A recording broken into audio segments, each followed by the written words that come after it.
help give all of you at least a little bit of a background and can help orient you to what it is that's taking place, or at least what I believe is taking place. My basic understanding of most channelings, as they're called nowadays, is that they are usually the product of an arrangement or an agreement that is made on some conscious, unconscious, or subconscious level between the person that you are and another facet of yourself or another aspect of another consciousness somewhere else in time or space or on a different plane, and that your life will contain whatever circumstances it needs to get you to remember that you made such an agreement and to give you whatever tools and abilities you need to fulfill that agreement if you still have a mind to. Everyone will be living a different lifestyle. Therefore, how they arrive at that recognition, of course, will be different according to the different person that they are. Some people will have a long time to realize that such a thing is possible for them. Other individuals will simply one day be walking down the street and be hit with a recognition that something has changed within their consciousness and that it is representative of a new direction that, as far as I can put it, best represents a direction that would be beneficial for them to go in, not only to themselves, but perhaps to others as well. So how everyone gets there, of course, is different. How I got there began about 15 years ago. On 2 occasions within the same week, with 4 friends present with me the first time and 2 friends present with me the second time, we had very close physical broad daylight sightings of Bashar's spacecraft over Los Angeles. First time about 150 feet distant, the second time about 70 feet distant.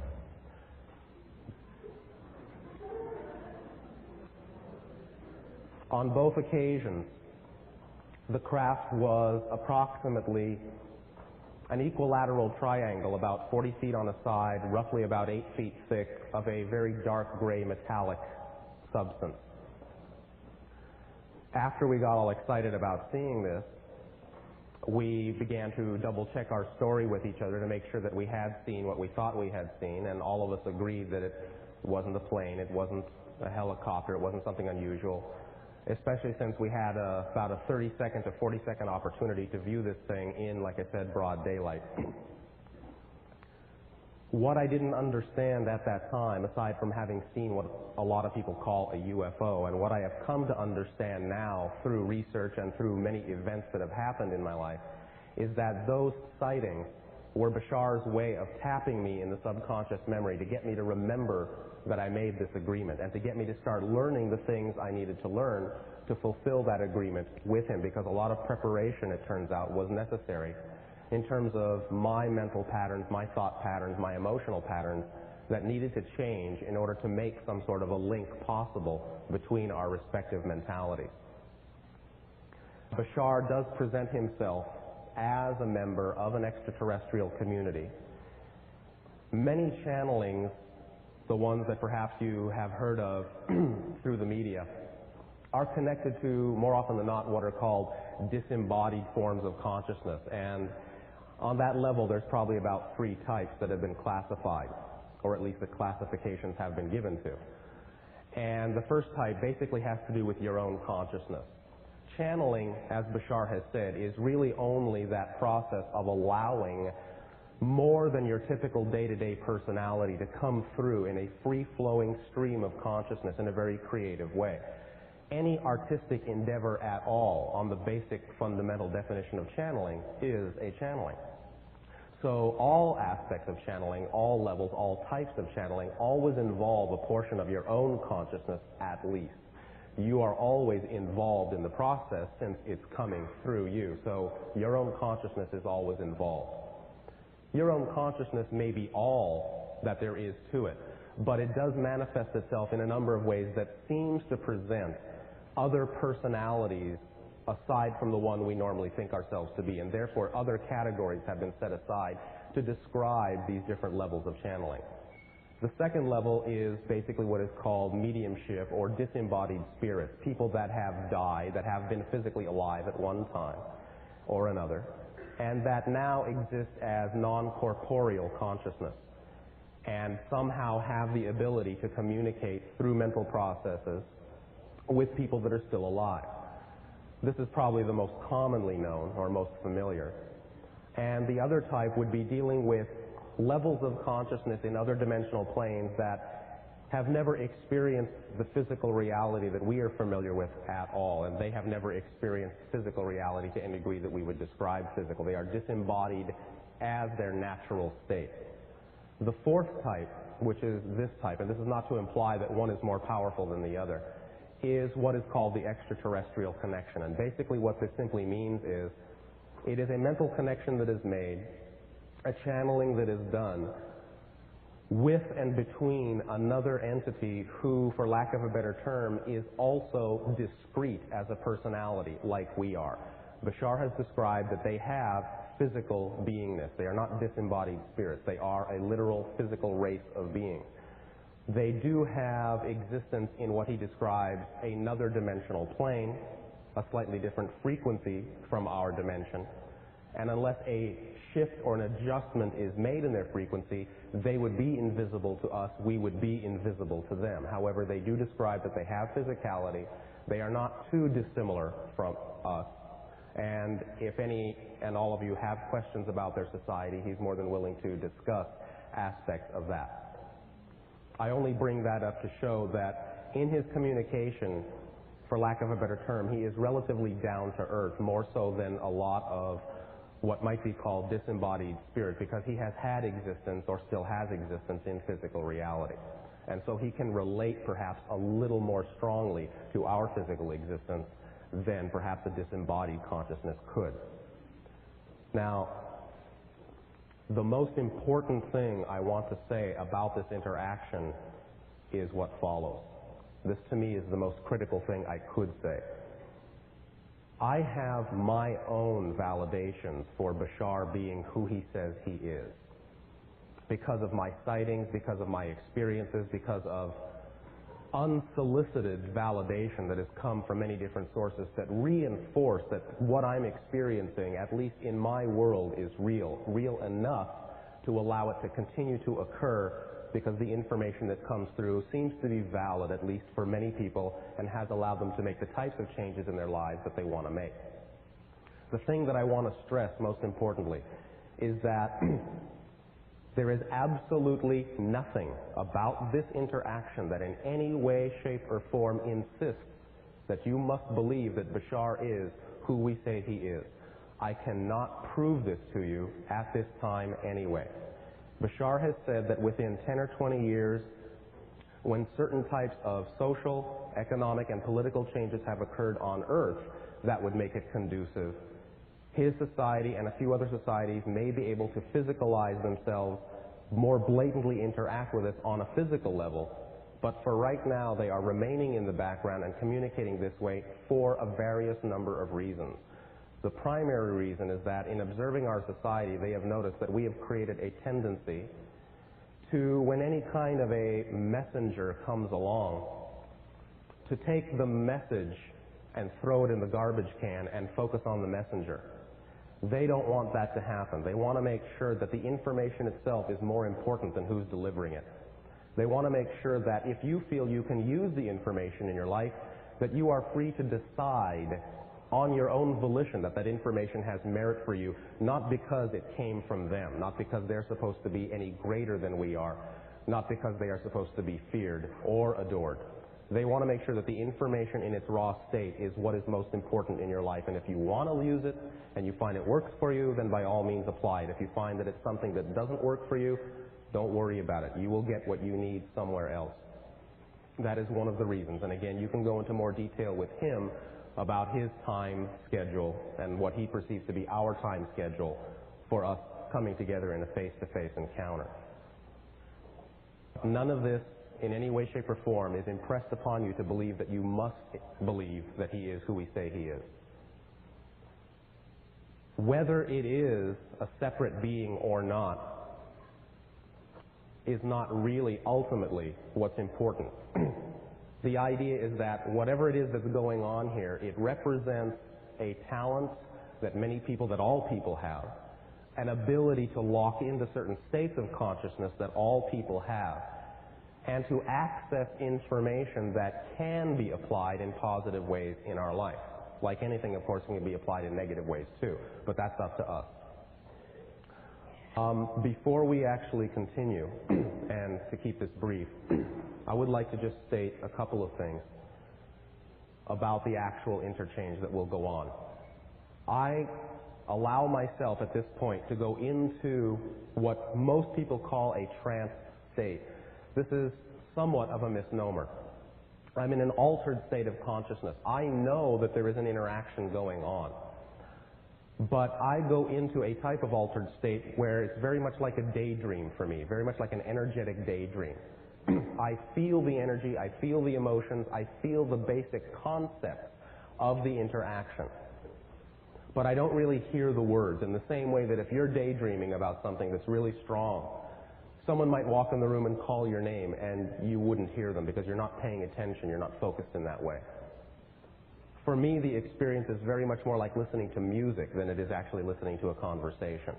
It moves me, and I know something is being communicated, and the raw essence of the idea is instilled within me, but only in a way that I can apply in my life. I won't have a recollection of the way he has discussed the idea with you specifically, because that just passes right by me, because words in this state are very secondary.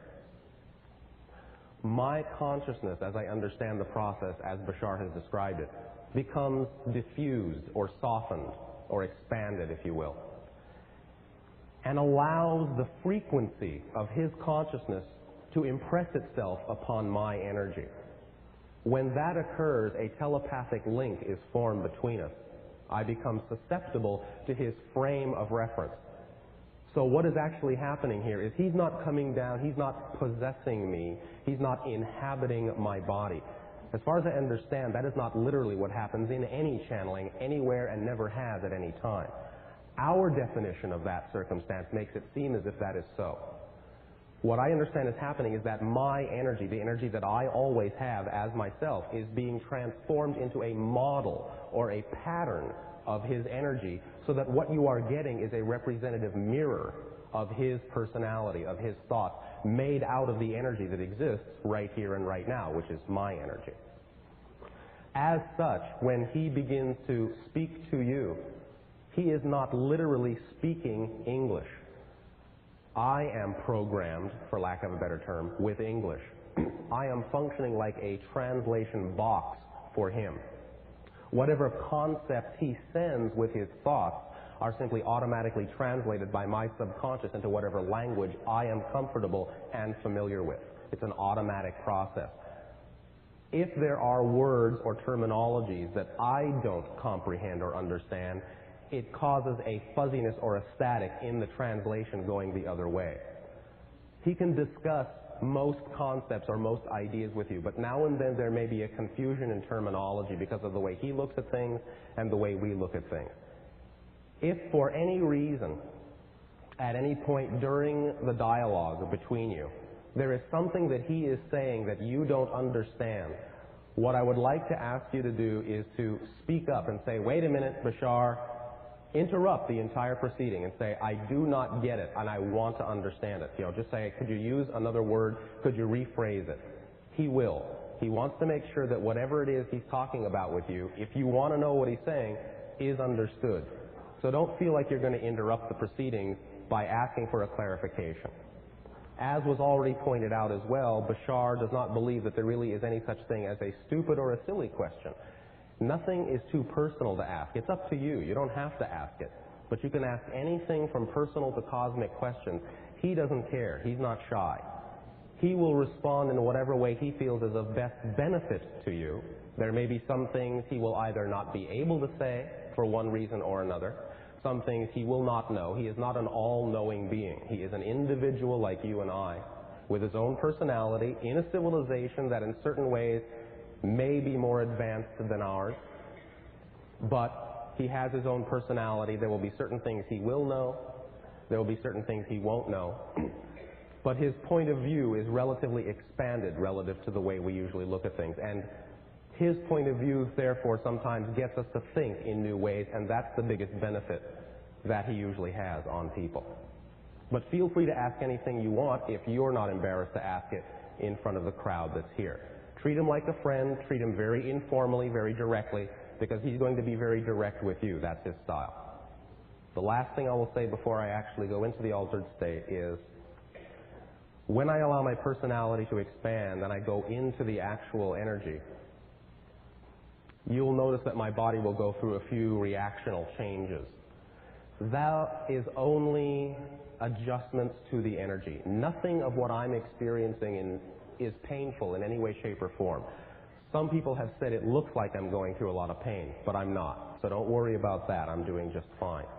It will take a few seconds for the adjustment to happen. When he comes through, because of the increase in energy, the voice, my voice, will usually be a bit louder than it normally is. So if for some reason, because of the microphone, it's too loud, just ask him to tone it down, and he will. But that's usually just representative of the increase in the energy itself. The bottom line to all of this, I think the most important thing, is to have as good a time as you possibly can have. This is your time, so please have fun. The more fun you have with him, the more you treat him like a friend, the easier the flow will be and the more information can be discussed. The last thing I will say is, when you are coming up and asking a question when it's your turn after the break, please, out of courtesy to everyone, try to keep it to one question so that as many people as possible get a chance to get up here and interact. Sometimes people will go on 2, 3, 4, 5, and 6 questions. This gives you an opportunity to focus onto what is the most important thing you want to talk about. It also gives you an opportunity to listen to every single other person that comes up here, because very often they will ask a question you did not get a chance to ask. So please keep it to one question because we are limited on time. Once again, I will thank you very much for coming. Please have a good time, and I'll see you all at the break. Yes? Thank you. When I'm going into the altered state, when I'm coming out of the altered state, I will ask you to please be quiet until he's actually speaking, or when he says goodbye, be quiet until I actually refocus myself. If he says goodbye and you all start talking all at once, I'm in a very raw and exposed kind of mental state at that point, and it's like having 100 people screaming in your ear when you're trying to wake up in your bedroom in the morning. Give me a second to readjust and pull my personality back together. I'll let you know when I'm focused by speaking to you in my normal fashion, and then you can jump up and down and scream and do anything you want to do. But give me those few moments to readjust in silence, and then everything after that is okay. Have a good time.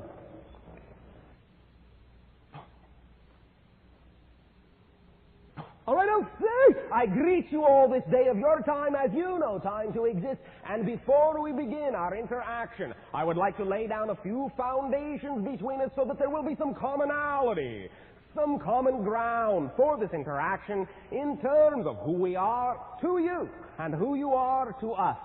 So before we begin, allow me to say the following thing. Our perception of existence is as follows. We perceive, generally, that all things that you would call material things will be made, as you already know, of energy vibrating at different frequency rates. The idea is that these frequency rates will determine whether you perceive something as material or not. Many of you already understand this on a fundamental level within your own dimension of experience. But from our perception, the different dimensions themselves are the product of variation in frequency, in pitch, if you will, of the primal energy of existence itself. The idea, therefore, is that different beings, different consciousnesses, will exist at various frequency levels, various planes, various dimensions, as you call them, of existence, and that all of these dimensions, all of these planes, all of these levels of reality will coexist simultaneously with each other, in a sense, shall we say, overlapping, interpenetrating each other. But from one dimension to the other, usually they will be imperceptible to one another because of the variation in frequency. An analogy that we have used to explain this idea many times on your planet is what we have called the radio analogy. You have on your planet a device you call radio. You know that you can perceive many different programs coming through the radio at any given moment. But you also know that you only perceive the program at any given moment that your dial is tuned to. Now, this does not mean that all the other programs are not there. You know that all the other programs that are being broadcast, as you say, to your radio are all there simultaneously. But because they are on different frequencies, you only perceive one at a time. That is, if your device is functioning properly, shall we say. The idea, therefore, is that realities and dimensional planes follows this analogy in certain ways, and that you can perceive different realities, different consciousnesses, different existences, different realms, different dimensions, if you change your frequency so that your senses, your perceptions will be more aligned, more harmoniously linked with those other frequencies. Then you can perceive them instead of perceiving the one that you have been taught for so long is the only reality in which you exist. Each and every reality, shall we say, has its own barriers, its own limitations, its own definitions of what that reality is. And by definition, each and every frequency is going to be self-reinforcing. What that means is as follows. Any reality will contain within that reality a system of reflective laws, shall we say, to reinforce the validity of that prime reality as opposed to all other realities. If that were not so, there would be, in your terminology, too much bleed through from one reality to another, and you would not, as physiological beings, be able to make sense out of any one particular reality at any one given moment. So each and every dimension is self-reinforcing and seems, by definition, to exclude all other dimensions of reality. There is, shall we say, a place, a state, an attitude, however, that bridges them all. A central limbo state in which your consciousness can be aware of the fact that there are an infinite number of realities, all overlapping in one particular type of here and now. That particular state is achievable by any being in any plane, in any dimension of experience at any given moment. But achieving that state, the ability to perceive other dimensions, other planes, other consciousnesses, is usually a matter of attitude, of perspective, of belief system, of emotion and thought pattern. Because it is your belief systems, your emotions, and your thought patterns that you have to explore your reality with. And through those filters do you perceive the reality that you have for so long believed to be the only solid reality. Do remember that your senses, which, by the way, you have 7 of, not 5, we'll get back to that in a moment, your senses are not so much the windows to the world that you have always been taught they are. They are filters that keep out a majority of the realities around you and allow you to perceive only the reality you think you ought to be perceiving or need to be perceiving at any given moment to allow you to function as concentrated consciousnesses, as physiological beings. Were it not for those filters, as we have said, you would be experiencing so much bleed through that you would not be able to function in any one particular reality smoothly.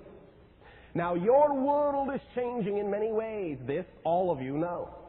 One of the ways your world is changing in its conscious evolution is to be able to begin to realize that there may just be more than the one reality that you have always been taught is the only reality. That there may just be other civilizations, other dimensions of consciousness, other planes of reality. And because you are now beginning to consider that that may be possible, your belief systems, your emotions, and your thought patterns are opening up, are allowing a little bit more of these other realities to, shall we say, leak in. But these realities will only leak in at a rate that is comfortable for each and every one of you to make the best sense out of. For many of you, of course, will have to, shall we say, compare and weigh the reality you have always been taught is real against the new energies, the new perceptions that you are receiving before you will decide whether or not you want to incorporate those new sensings into the reality you have always taught to believe was real. It is all right if you take your time. That is up to each and every individual, up to each and every civilization. Your pace is your own, and whatever pace that is absolutely perfect for you. There is no rush. You are eternal beings. You're going to be around forever. You can take your time. It is up to you. The idea, however, is that when a civilization begins to open up to the possibility that there may be other realms of consciousness, you begin to interact with those other realms of consciousness. Your willingness itself to believe that there might just be a possibility to interact with other beings and other dimensional planes is a type of invitation to those other beings. That invitation is answered, but answered at least by us and the civilizations we are familiar with in a very delicate way. We respect the idea that each and every civilization is discrete. We do not wish to interfere in the evolution that civilization has laid down for itself. Therefore, when we receive that invitation, when we perceive that a civilization might be on the verge of being willing to recognize that it can communicate with other beings, we approach cautiously. We, shall we say, to use your terminology, test the waters to see what degree of receptivity actually exists in that civilization. For there have been times in what you would call the past where civilizations were approached, shall we say, too quickly. And the result was quite detrimental, not only for that civilization, but also for the civilization that approached. Therefore, we are always very cautious about these interactions to make sure, absolutely make sure, as best as we can, that our existence, our ideas, our perceptions, our perspectives are never something that are forced upon you. That you understand that you are in every way, shape, and form equal to us in our eyes, and that we simply present you with a different point of view. That you can decide whether or not to incorporate in your reality. It is up to you. We do this because it serves us as well. For the more civilizations that we are able to harmoniously interact with, the more creation is expanded for us, and the more we learn as well. We learn many things. First of all, in you, we get to see how many more ways infinite creation has manifested itself, and this teaches us of all the probable ways that creation could manifest itself. So we are always learning by these interactions. To us, these interactions are a gift. And therefore, for that gift, we thank you. And in return for that gift, we share with you our thoughts, our ideas, our perspectives, so that you can decide for yourselves what you want your lives to be. And so that you can choose, if you want to interact with us in all the ways that it will be possible to interact in short order, as you say. Now, the idea of your senses, the idea of your filters, more often than not, you are taught that you have 5 physiological senses. The idea is that you call them your sight, your sound, your hearing, your taste, and your touch. You have 2 more physiological senses that you are only beginning to understand. The reason that it has taken this amount of time for a majority of your civilization to recognize this is simply because the first, shall we say, 5 senses are, generally speaking, in your terminology, electrochemical in nature and are immediately apparent within your physiological form. The other 2 have electrochemical, shall we say, side effects to them, but they are also electromagnetic in nature. The 6th would be called orientation. And it is connected to the idea of your orientation in space and time. Many of you understand, many of you have phrases in your language that say you simply know where you are going. You have a sense of direction. You are oriented in space and time. space-time, as you call it. This is, in a sense, a sixth physical sense, and it is located to some degree within your sinus cavities, within what you call also to some degree your inner ear.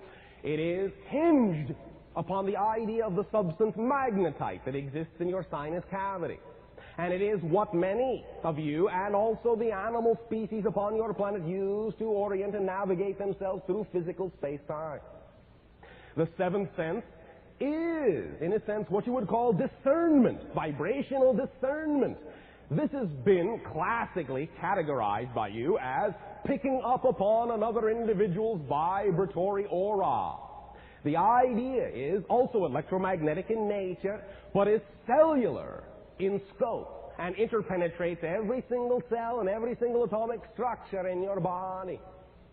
The, shall we say, all-encompassing eighth sense of knowingness is transcendental and does not really have, shall we say, an absolute fix in physical reality. It is, to some degree, connected to what you may call the pineal gland, the idea of what you have colloquially termed other glands in your system, but it is also transcendental in your non-physical consciousness as well, since, first and foremost, at least from our point of view, you are non-physical consciousness to begin with. And you project, in a sense, a portion of yourself as a physical being. This is, before we continue, the last thing I would like to talk about. The idea of your notion of yourselves as physical beings that contain a soul or contain a spirit. From your point of view, this is accurate. From the way you have defined physical reality, this is accurate. And in no way, shape, or form am I invalidating your understanding. Our point of view, however, is as follows. You do not have a physical body in which is deposited a soul or a spirit. Your physical body does not contain a spirit like some sort of a vessel. From our perspective, your physical body is your spirit, manifesting itself in physiological terminology, presenting a face in the physical definition of the reality in which you abide, that you yourselves have created with your very definitions, with your belief systems. As such, the idea of changing your beliefs, changing your emotions, changing your thought patterns does not bring changes in your physical reality down to an issue of mind over matter. It brings it down to an understanding that matter and mind are the same thing, that spirit and matter are the same thing, that all of these so-called differentiations you have discussed for thousands of years of your time upon your planet are really discussions about the same thing, the primal energy of existence manifesting itself in all the multidimensional, multitudinous, simultaneous ways that it possibly can, by creating itself to be discrete and differentiated frequencies that you perceive as discrete and different planes of existence or discrete and different material objects. The foundation of all the things we will be discussing this day of your time will hinge upon this principle, that the reality you perceive around you is actually created from you, that it is contained within you, and that when you change your beliefs about it, your emotions about it, and your thought patterns about it sufficiently, when you change the frequency of the being you are sufficiently, you do see, reflected back to you in no uncertain terms, physiological manifestations of those changes. Because your physical reality is but the shadow of your soul, the shadow of your identity, the shadow of your idea of yourself.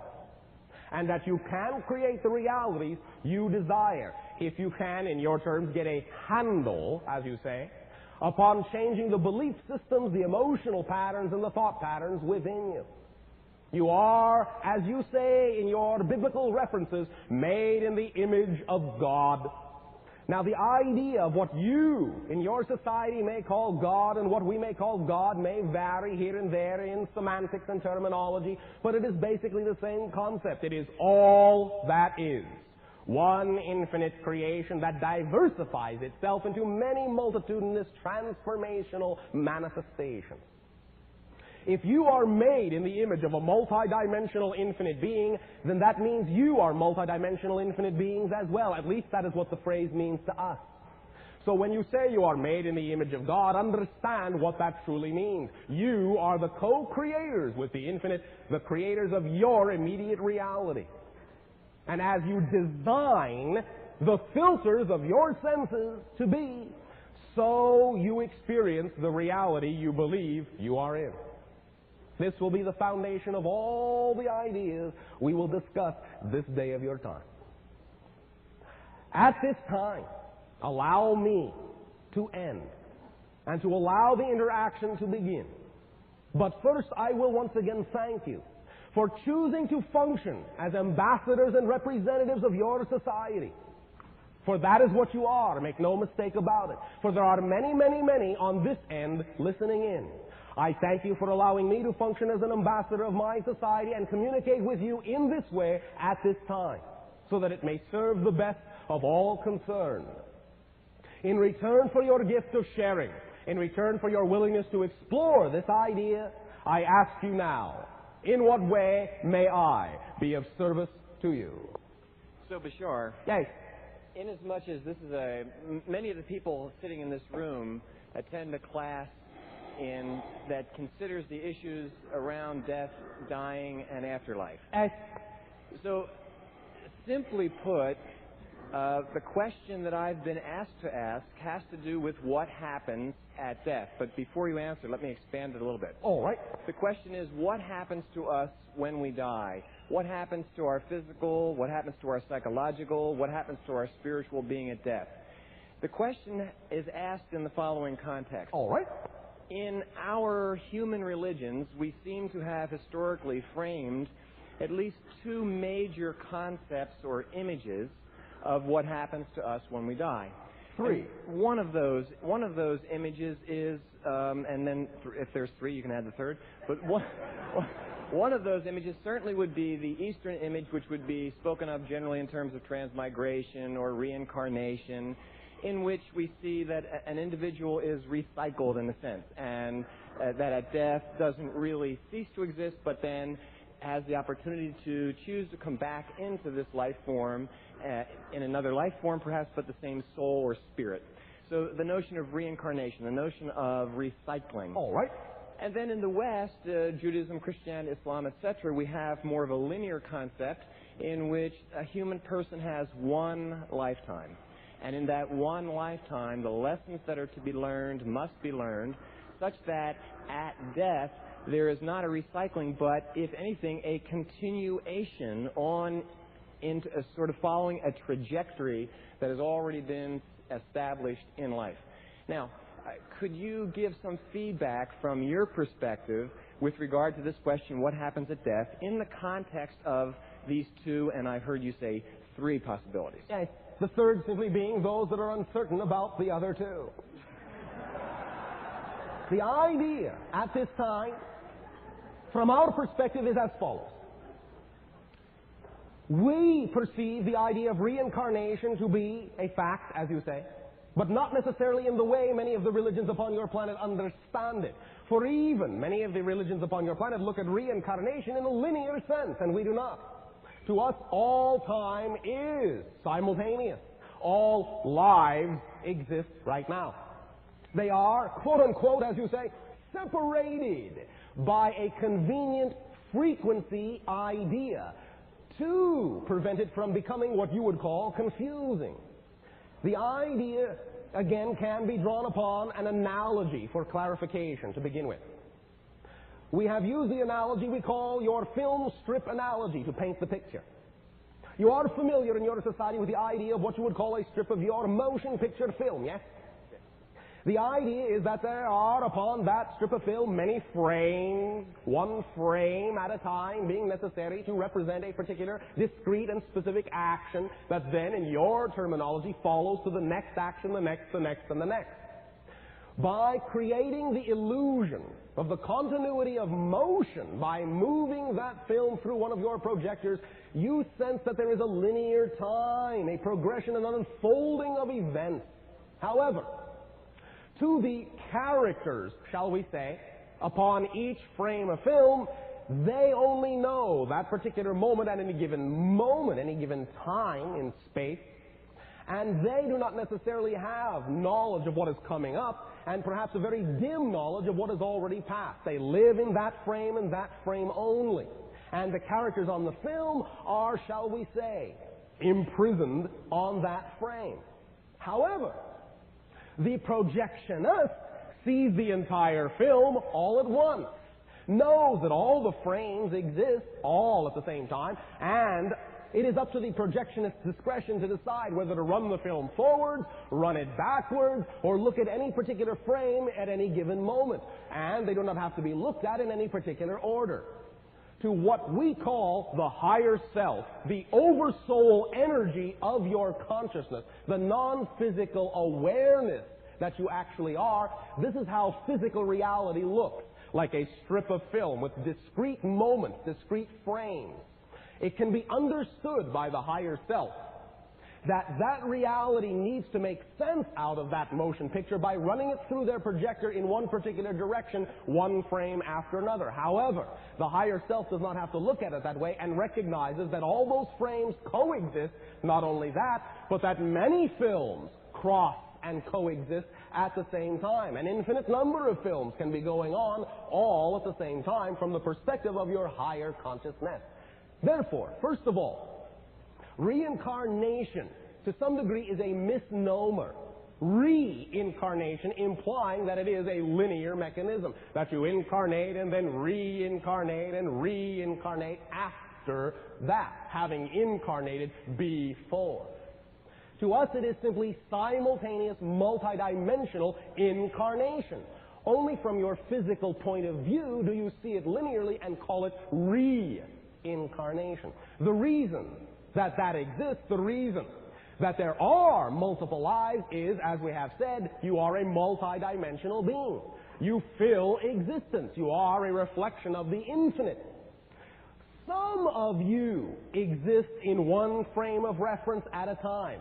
You can't all fit there because that's not the definition of that particular frame of reference. Therefore, you have conveniently compartmentalized the total being that you are to play out the various scenarios you could play out, that are possible to play out within all of creation. You play all those scenarios out simultaneously, but to the you in this particular scenario, it seems as if those other scenarios are being played out in a linear time frame. You follow me? Yeah. Now, in a sense, it is also true. The linear idea of, well, there's the one life and that's it. Because even though you are a multidimensional incarnational being, the you are now, so to speak, this life, this you, this reality, has only one life to live. You have never been this you before. You will never be this you again. Therefore, in that sense, this life really is a beginning, a middle, and an ending, and does not necessarily, in a linear fashion, reincarnationally directly connect into any other life. You can still, even in what you call an astral realm, have a perception that one life can follow another. But that is because you are still, even though non-physical, closely associated to the linear time track of physical reality. Linear time is one of the definitions of physical reality. It is that definition that creates what you call physical time and space. Volume and timing are the product of the definitions of the dimension in which you exist. And even in some of the lower astral dimensions as well. You have to be of a higher frequency, away from that physical reality, to break free from that linear time frame. So even in an astral state, after having died physically, as you say, you can still think of the idea of having one life after the other. However, that is not always so. Some beings in the astral, the non-physical, what you would call the spirit state after physical death, can decide that they would like to have a particular experience And they can decide to have that experience after the life they have just ended, even if that physical experience took place, or shall we say, will take place, many hundreds of your years before the life they just died from. When they inject themselves into the time stream and have that life, from your perspective as a being in the time stream, it will conveniently find the niche it needs to find to make sense out of the dimensional laws in which you exist, and will appear to have happened before the life you are living now. But from the point of view of the spirit that chose the life, that decision to choose that life may have actually happened after the present life. You following along so far? Now, we do understand that there is some difficulty in a dialogue of this nature, where all of our tenses are becoming confused. And we do understand that a lot of this dialogue is absolutely pertinent only to specific frames of reference that you may or may not exist in at any particular moment, physical or non-physical, lower astral, higher astral. And we also understand that all of these different levels are also rather arbitrary, because they are all created by your belief systems about what different frequencies of energy, of the primal creative energy, should represent. In a sense, therefore, all is one thing, but it has been fragmented and fractionated into a number of different layers. Each layer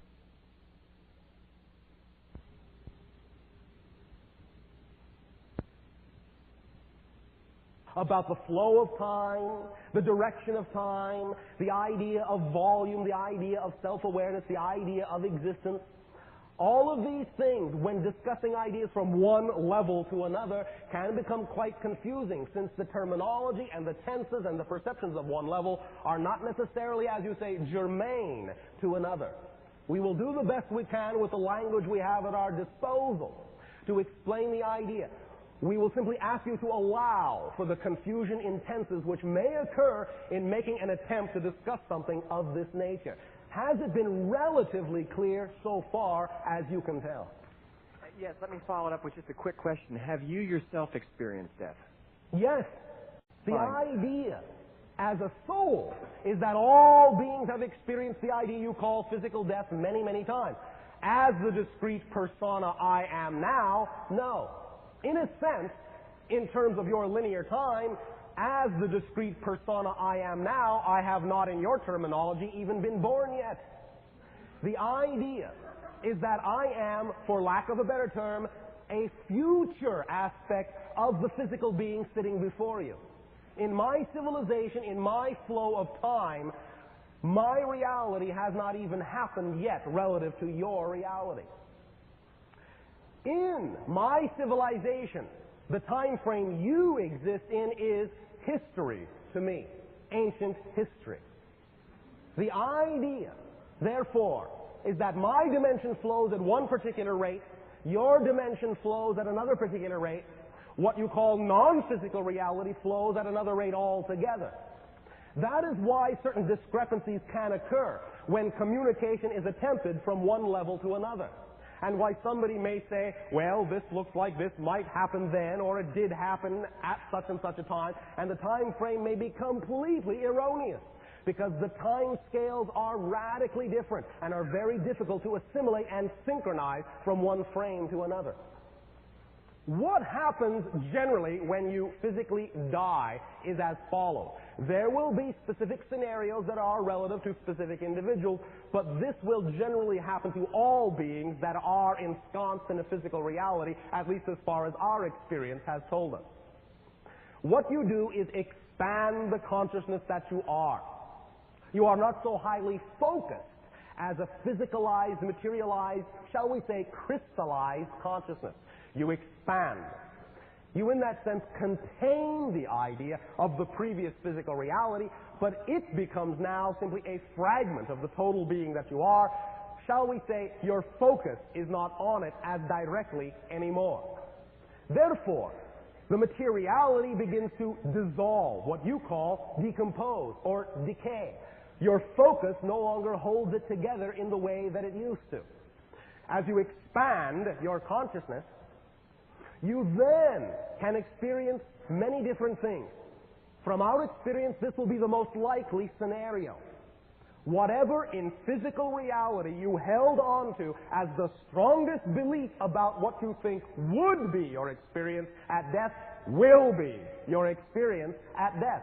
Because you are now transforming into, for lack of a better term, a thought form in a world made of thought energy.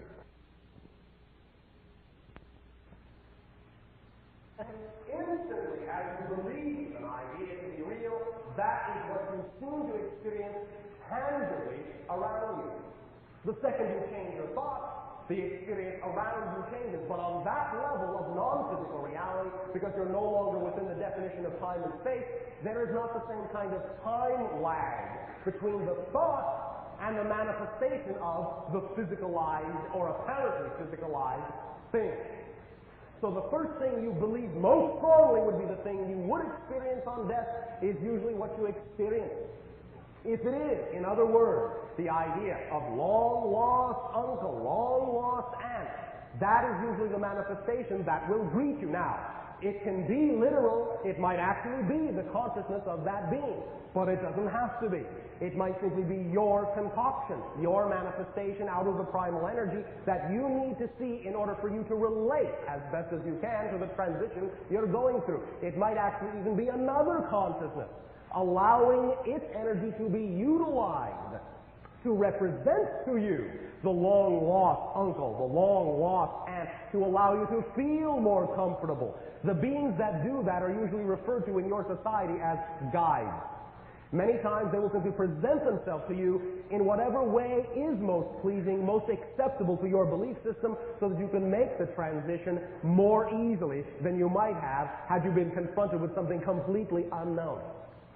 The idea, to put it flatly and most simply, is that from that point forward, from the point forward that you realize whatever you really think is what you can experience, then everything opens up to you. You can really, in all reality, no pun intended, go anywhere you want, anytime you want, and you can create any type of reality you desire. There are different levels in which different kinds of manifestations are possible. Some are more likely in one level than another. But once you recognize that you are an energy being and that it is simply a matter of changing your frequency, you can really do anything you want. You can go on to other dimensional realms. You can incarnate in other physicalized civilizations. You can reincarnate in your own civilization at any point along the timeline. It is completely up to you. Does that answer the question sufficiently? Yes, thank you. Thank you very much.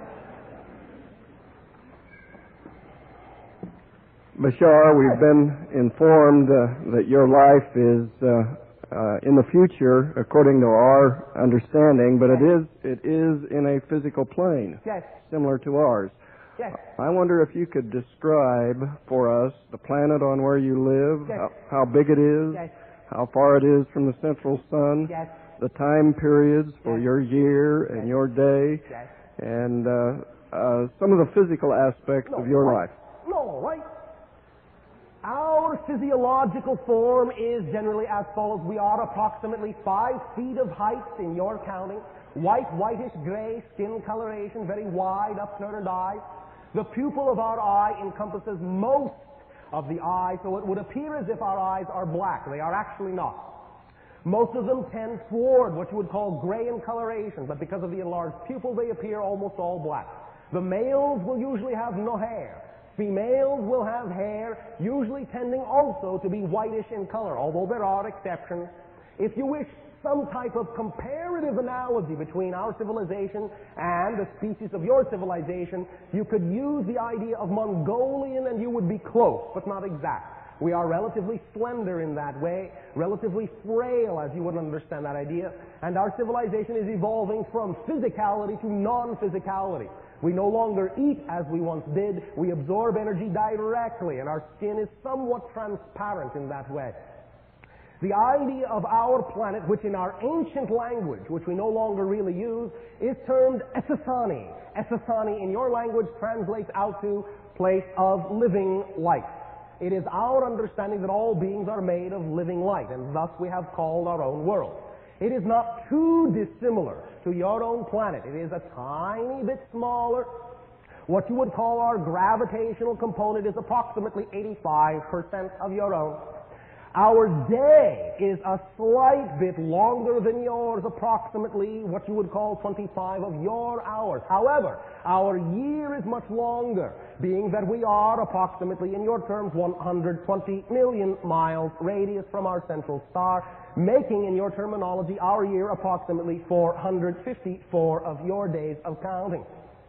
Therefore, in terms of our terminology, I am approximately what you would call the idea 130 and approximately 6 of my years, 100 approximately 70 of your years, allowing for the variation in our time flow, our time stream.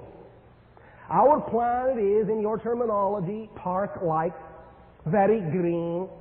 Our central star is yellowish green. The idea is that we have no major structures upon our planet at this time. The majority of our civilization at any one moment, which does not number very much anyway, at least not in terms of your world, exists in what you would call city ships or spacecraft. And therefore, the surface of the planet itself has been left more to what you would call recreational purposes at this time. With a very slight adjustment, your civilization, your species, would find it most comfortable. Our axis tilt is not very much, approximately no more than what you would call 3 to 4 degrees. Therefore, we maintain a relatively constant temperature. We do not have the wide variation in seasons that your civilization experiences. It never varies more than what you would call 13 degrees around the average temperature you would call approximately 72 of your degrees Fahrenheit. The idea is that you would find it most comfortable. It would be perhaps a little bit more rich in oxygen to some degree. You may be a little lightheaded there for a while, but adjustments can be made. Our permanent population is approximately what you would call between 200 to 250 million of your counting. There are many other species from other civilizations that will come and go upon our planet at various times for various reasons. But as we have said, at any given moment, fully 3/4 of our population exists in city ships, which range anywhere from what you would call 1 of your miles in length to approximately 10 of your miles in length, and will contain several 100,000 individuals at a time for the purpose of exploring different areas of the galaxy, interdimensional penetration, and for communication with various civilizations, those that make up what we call the Association of Worlds, approximately numbering 360 worlds, and also for exploring and contacting new civilizations such as your own, new to us, that is. Has this answered all of the ideas sufficiently, or is there something else? I think that's fine. If I could just add one more thing. Yes. Could you tell us how far your planet is from us and in what direction we would look to see where you're going to be? Yes. Now, you will not be able, as we have said, to see our star because we are in a different dimensional plane. I understand. While we are in our dimensional plane, we cannot see your star either until we make the dimensional shift. However, if our dimension and your dimension were overlapped, you would find our star approximately 500 of your light years of counting in the direction of the constellation you call Orion. Will that suffice? Thank you. Thank you very much. Sharing. I have several small questions. Small questions, all right. Daryl can't prove that you are a separate, physically embodied being. Not at this time.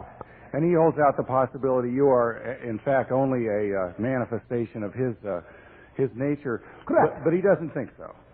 The evidence that he has compiled would seem to discount it, but again, it does not really matter. In a sense, we are aspects of the same soul, and it can in all reality be said we are fragments of the same consciousness. Both situations are real to me. I am a discrete entity to myself, and yet at the same time, both Darrell and I are aspects of the same consciousness. Where is your body right now? It is in what you would call a state of repose upon my scout craft orbiting my home world. a long ways away. In your terminology, yes. But the idea of this type of telepathic communication does not involve the need of space-time volumetrics, and therefore is instantaneous. Nothing is being violated in a physical sense. Do you use other people than Daryl as facilitators? Yes. Who are they? Some of which we can mention now, some of which we are not allowed to until they progress further in their own understanding. But of late, the channel has become aware of several that now exist in the area you would call your Japan. There are now some individuals who exist within what you call your United States also that have begun to tap into our stream of consciousness.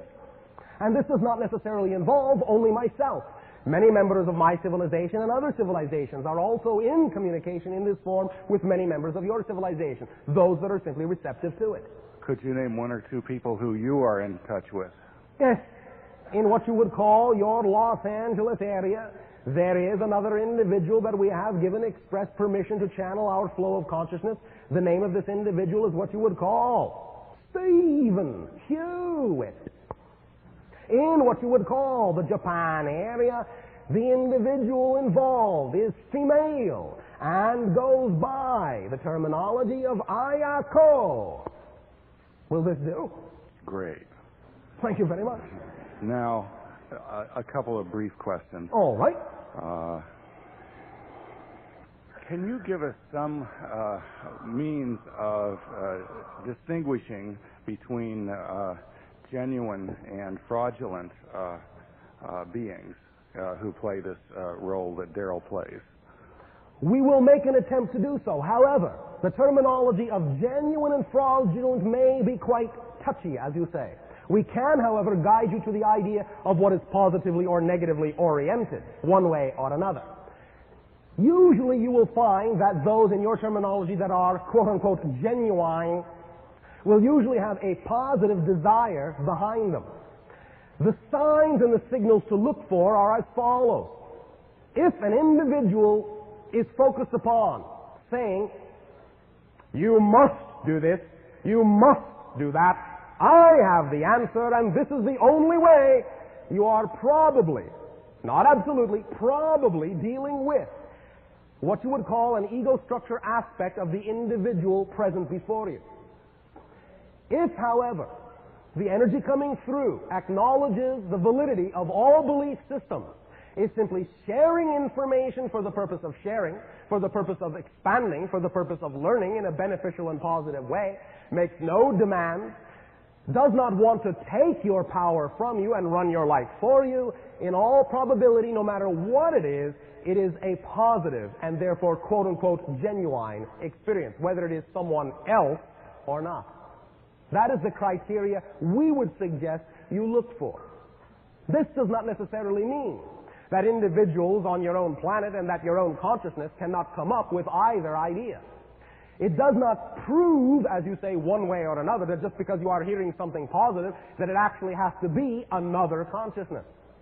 However, we would simply go by that particular framework that if it is self-empowering to you, if it gives you the power to make the decisions you need to make in your life to know that you are in control of your reality, then it is a genuine experience that can be of benefit to you.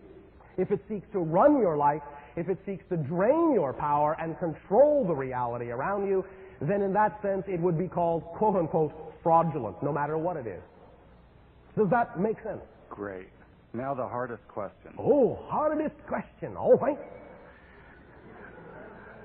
Maybe we find out that Daryl is indeed a sincere person, and indeed he is in touch with a being many light years away, All right. named Bashar. No, that is not my name. I will explain that in a moment, but go ahead. That's not relevant either. All right. The interesting question would be, and this is why it's a hard question, Yes. from your perspective, what are the chances that Bashar's motives are not entirely pure? From my perspective, it could be 100% that they are not pure. It could be 100% that they are. It could be anything in between. This is why we say there is nothing that I can prove to you. It is up to you to prove to yourself whether the information we share with you works in your life or not. We always leave it up to you. We can guarantee the following thing, and this is the only thing we can guarantee. If what we share with you works for you in a positive way and you use it, you will see a change for the positive in your life. In that sense, you will be proving, quote unquote, my validity to yourself by utilizing the information in whatever way works best for you. But that is the only way at this time that you can prove the idea. There is absolutely no way, shape, or form that we insist that this information must be used by you, and that is the only validity and the only proof we can give you at this time. It is up to you to decide whether or not what you are hearing is something you can assimilate in your life. I could be an absolutely cantankerous and rotten individual as far as you know. However, I will leave it up to your sense of discernment to decide for yourself, with your own abilities, what the information we are sharing can or cannot do in your life. And that is the best I can do. I'll close with two really simple questions after that tough one. First of all... One moment. Can each and every one of you hear this individual adequately? Will you speak up so that all may share? My last question, which you may not have heard, was, is there any way to detect whether Bashar is, even if he exists, a well-meaning, purely motivated being? Now, the easy questions are these. We're all familiar with New Age doctrines. I wonder if, in your view, any of the current New Age doctrines are seriously misguided. Yes. Many misunderstandings exist. Many misinterpretations exist. For you see, much of what you call New Age doctrine is patterned on Old Age styles of approaching things. And therefore, many of the interpretations are still Old Age interpretations, even though they may be, shall we say, dressed in New Age apparel. The idea can be explained perhaps as follows. Because your society for thousands of years has been taught to think in certain ways along certain lines, many new sensings that come in may still be being passed through the old filters of the old belief without conscious understanding that is being done, and maybe being interpreted along old-fashioned ways of thinking. An example. An individual may have been brought up to believe change is something that can only occur when trials by fire are present. You have to really break everything down and tear everything apart in order for any real change to occur. You have to really suffer, and you have to really struggle in order to amount to anything. Now, if that has been something that has been ingrained in that individual, and they allow themselves at some point in their life to perceive that a new energy is taking place in the world, that new recognitions are going on, that changes are occurring all around them, they may say, well, I am sensitive to the fact that these changes are coming. Their unconscious and subconscious minds, however, may fill in the picture to say, and the only way those changes can come is through destruction, through fear, through trial by fire. Therefore, they will say, this is the way it must happen, because that's the way they have been taught is the only way it can happen. So there can be a true sensing going on. They can be very sensitive to the fact that certain things are about to happen. But they may be interpreting those changes in the modality they are used to thinking in without even recognizing they're doing it. And they take it for gospel, as you say, simply because the mechanism of applying meaning to situations is so ingrained and so automatic with all beings within any particular reality, they may not even realize they are attaching their own interpretation to it, and may simply take it as the way they receive the information in its raw state, which may not be the case. Does that help? Did you wish to discuss something specific along this line? That's specific, yeah, that's helpful. My last question is this. This has all been very one-sided. You've been telling us things. Maybe you came here in some degree of ignorance and curiosity. Always curious. Is there anything we can tell you? Well, all right. You can tell me why individuals, because this is something we truly do not understand, even though we do have some comprehension of the mechanisms and the belief systems that created it, why do individuals upon your planet truly insist on not believing that they are deserving of anything they can imagine? Mm-hmm. Oh, you don't have to applaud. Mm-hmm. And if you do applaud, understand you are applauding yourselves, not me. But this is something, in all honesty, that really does puzzle us. Because you see, in all of the civilizations we have encountered, of course all civilizations are unique, but your civilization is one of the most highly focused in certain ways we have ever encountered.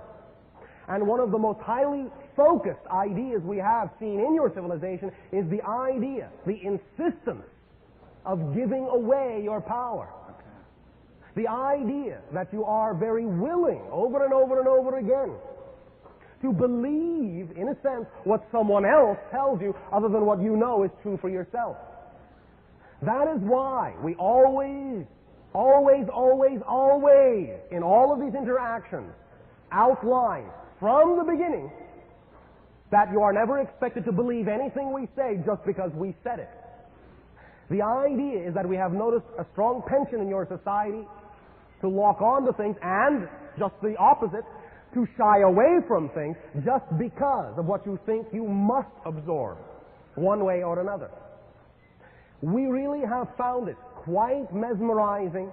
We really have found it quite puzzling, and it has taken us quite a long time to even gain the glimmer of understanding we do have as to what the mechanism is that creates an absolute insistence on the part of your species to keep yourself at the lowest common denominator you can imagine, rather than allowing yourself to truly be inspired by your existence and rise to full height as you could.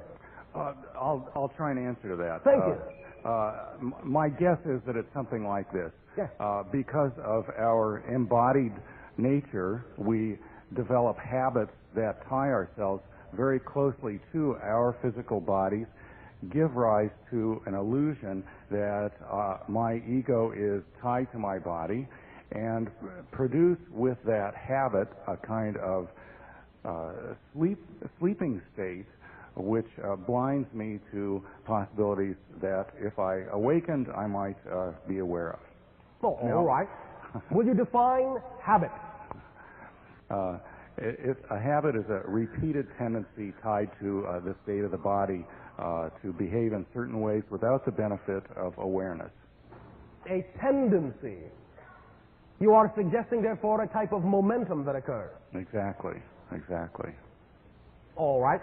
From our point of view, therefore, this momentum, this habit, as you call it, can only occur when there is unawareness of the habit. Exactly. Once there is awareness of the habit, it should no longer occur. Is that correct? True. Is this what you actually see happening upon your planet? Of course.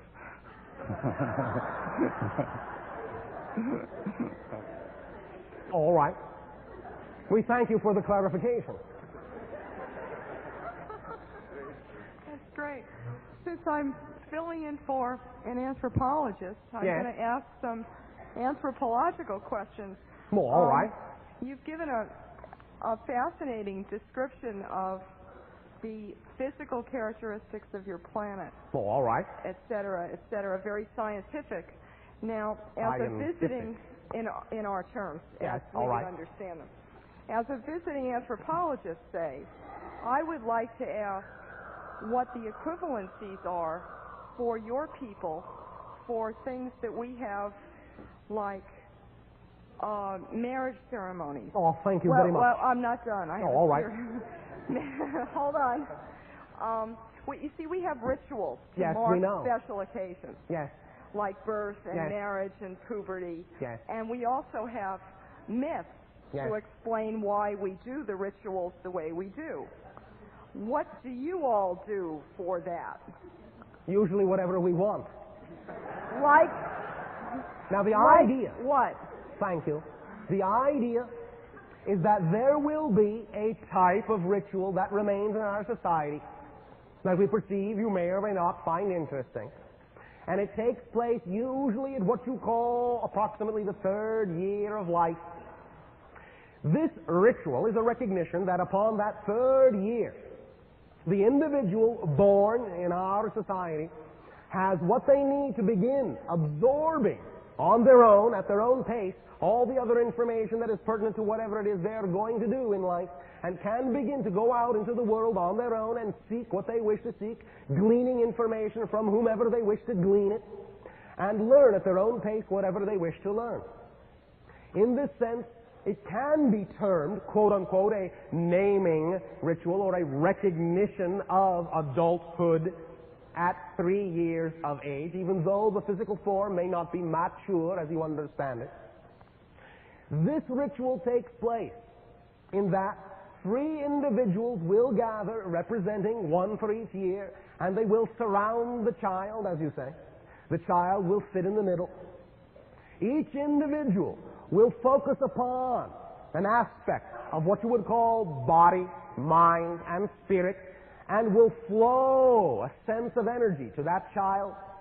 This child will, in this ritual, take from each of those 3 individuals a blend and a balance of those ideas that the child makes its own unique formula, its own unique frequency, representing its own idea of what its combination of body, mind, and spirit ought to be. In other words, it solidifies or crystallizes its identity within our society. Because up to that point, it does not really have a solidified one. It is fluid, and it can come and go at any time, become non-physical instantaneously, if it wishes to.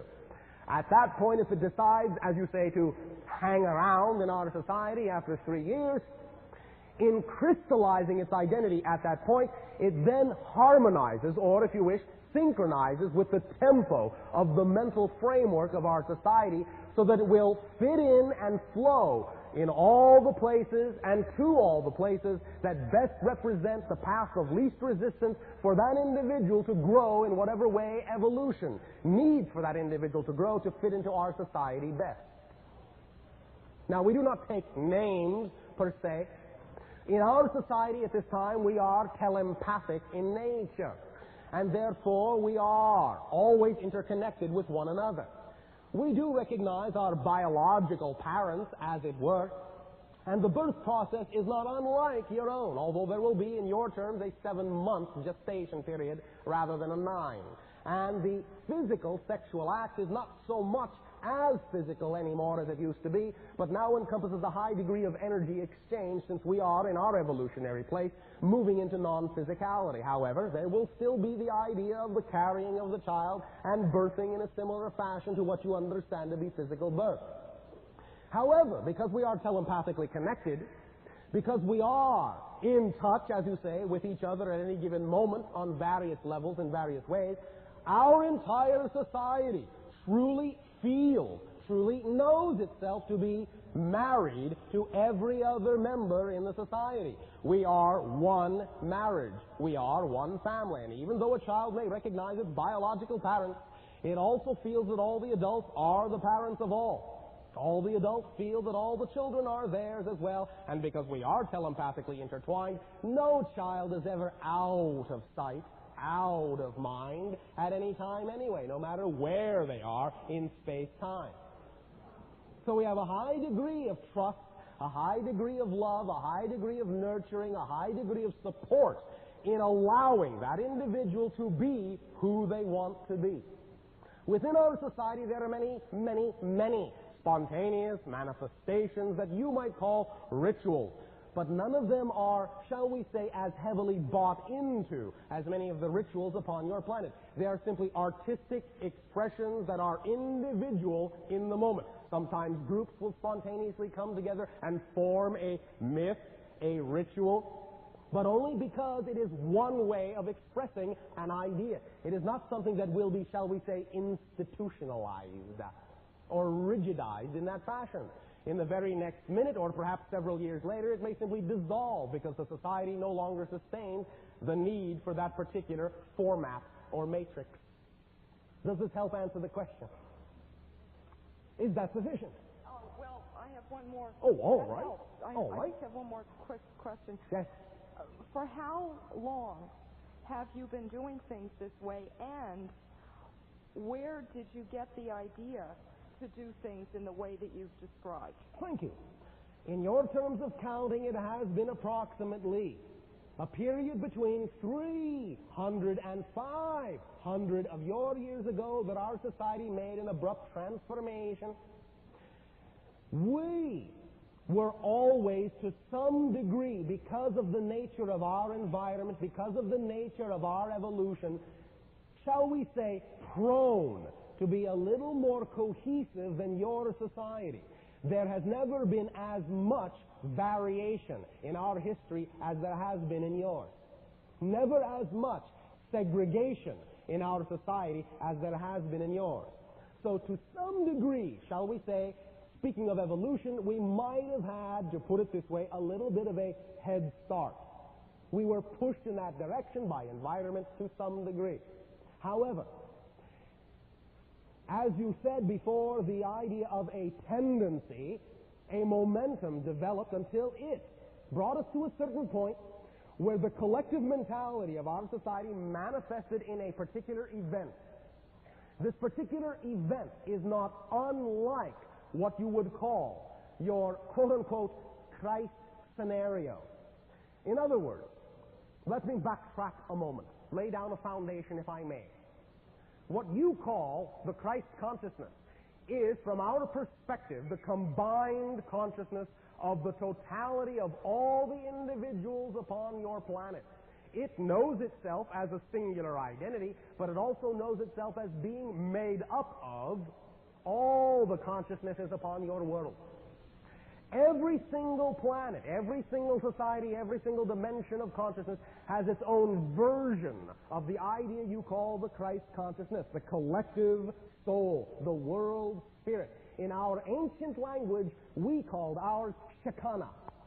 Our Shekinah is what occurred, what manifested in our world, but did not require to manifest as a full physiological lifespan. It existed in physical form as a physical birth for approximately what you would call 3 days of your counting. Within those 3 days, because we were already to some degree susceptible to intermental link-up, the added momentum of the combined consciousness focusing in that way upon our planet created a surge of mental link-up throughout the entire world. And in a sense, we went into a daydream, a waking dream. And the entire world woke up 3 days later with a new understanding of our ability to expand beyond what we had understood before. I do not mean anything derogatory by what I am about to say. In no way, shape, or form is this an invalidation of the way you have done things. But to put it most simply, when we were presented with a reflection of the collective consciousness of our world spirit, we listened. That is all there is to it. It woke us up, and everything we have created from that point forward was possible because we started to function as a unit. Functioning as a unit in no way, shape, or form, contrary to what many of you have been taught to believe, invalidates individual identity. In fact, just the opposite. It strengthens it. Each of us became the strongest individual we could possibly conceive of ourselves becoming. And in becoming the strongest component, the strongest individual we could become, that strengthened the whole and allowed us to function as a unit, to be literally in love with each and every being upon our planet, and to understand that the way to truly expand our reality was to be in love with all of creation, including your civilization, which is why we are very eager to communicate with you. When certain changes take place upon your planet to make that more conducive, then nothing will hold us back from interacting with you in very blatant ways. But let me say this. It is not in any way, shape, or form critical that your society interacts with us. That is not the end-all, be-all of the idea of why we are communicating with you. We are not the most important thing. You are. On your world, your planet is the most important thing to you. And when you, as a society, at the risk of sounding preachy, begin to allow yourselves to truly live up to your full potential, you will co-create with us a vibrational frequency that will create a middle ground, a meeting space in which your frequency and our frequency can come together in a compatible format. You see, you must meet us halfway. The dimension in which we exist, from your point of view, is rather ethereal in nature, rather dreamlike in nature. And that's why it's actually simpler for us to contact you through the aspect of your consciousness rather than physically materializing in your world. It can be done, and it has been done, but it is actually not as easy to do because we have to lower our vibrations so far. We have to solidify ourselves so far in order to materialize in your planet that it's actually easier to touch you on a mental level first, because that is where you are closest to the frequency in which we naturally exist. What to us is our physical, solid, material reality, to you are the stuff dreams are made of. Does that suffice as an answer? Yes. Oh, thank you very much for your sharing. Yes? The idea, to put it very simply and concisely, is that, once again, we are telepathic, so a number of thoughts are always being fed. A number of informational bits, shall we say, are always being fed into the minds of all individuals that are willing to access that stream of consciousness. There really is no formal education in that sense. An individual will attract themselves to whatever endeavors they truly are most interested in. So, to put it in your terminology, the majority of individuals in our society learn by doing. They learn, as you say, on the job, by simply attracting themselves to the environment that represents what they're interested in and allowing the individuals in that environment to teach them what they need to know. The individuals in that environment are always more than willing to take the time to share their knowledge with that individual because they know that there's no way that individual would have wound up on their doorstep had it not been an individual that would become one of them. So they always want to instill within that individual whatever knowledge they need to know. They take them, as you say, under their wing and tutor them until that individual feels they have received a sufficient amount of information to satisfy their curiosity. There really is no formal structure. Now and then, there are organizations that occur for specific trainings that may be necessary. One of those organizations or associations is responsible specifically for my ability to be able to communicate with your civilization at this time. The idea that we contact many civilizations means there are many modes of thought, and to some degree some training is necessary to allow one to become acclimatized, so to speak, to the different ways in which different alien societies do think. Without that training, and without certain other tools to assist us, I would be far too alien, and you would be far too alien for us to have a meaningful communication.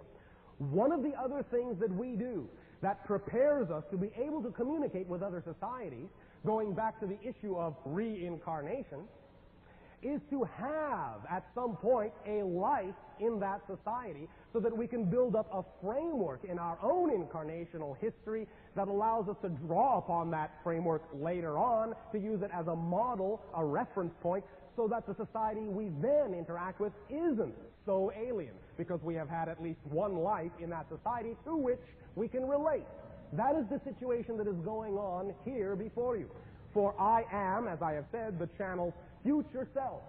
This physical channel before you is the one past life I have had on your planet, so that I could create a frame of reference through which I could communicate with you more easily than coming in, as you say, raw. Understand? Is that sufficient? Thank you. Bashar, perhaps it might be good for us to take a break now. We're all brimming with questions, and the audience hasn't really had a chance to ask you a question. All right. So, then you may enjoy your break.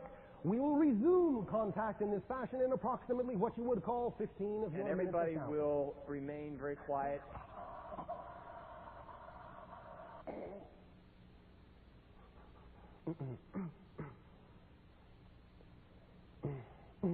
How's everything going?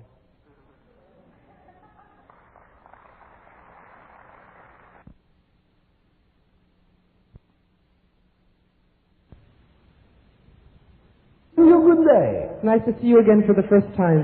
Oh, thank you very much. I am very concerned about the aspect of toxic waste on this planet at this time.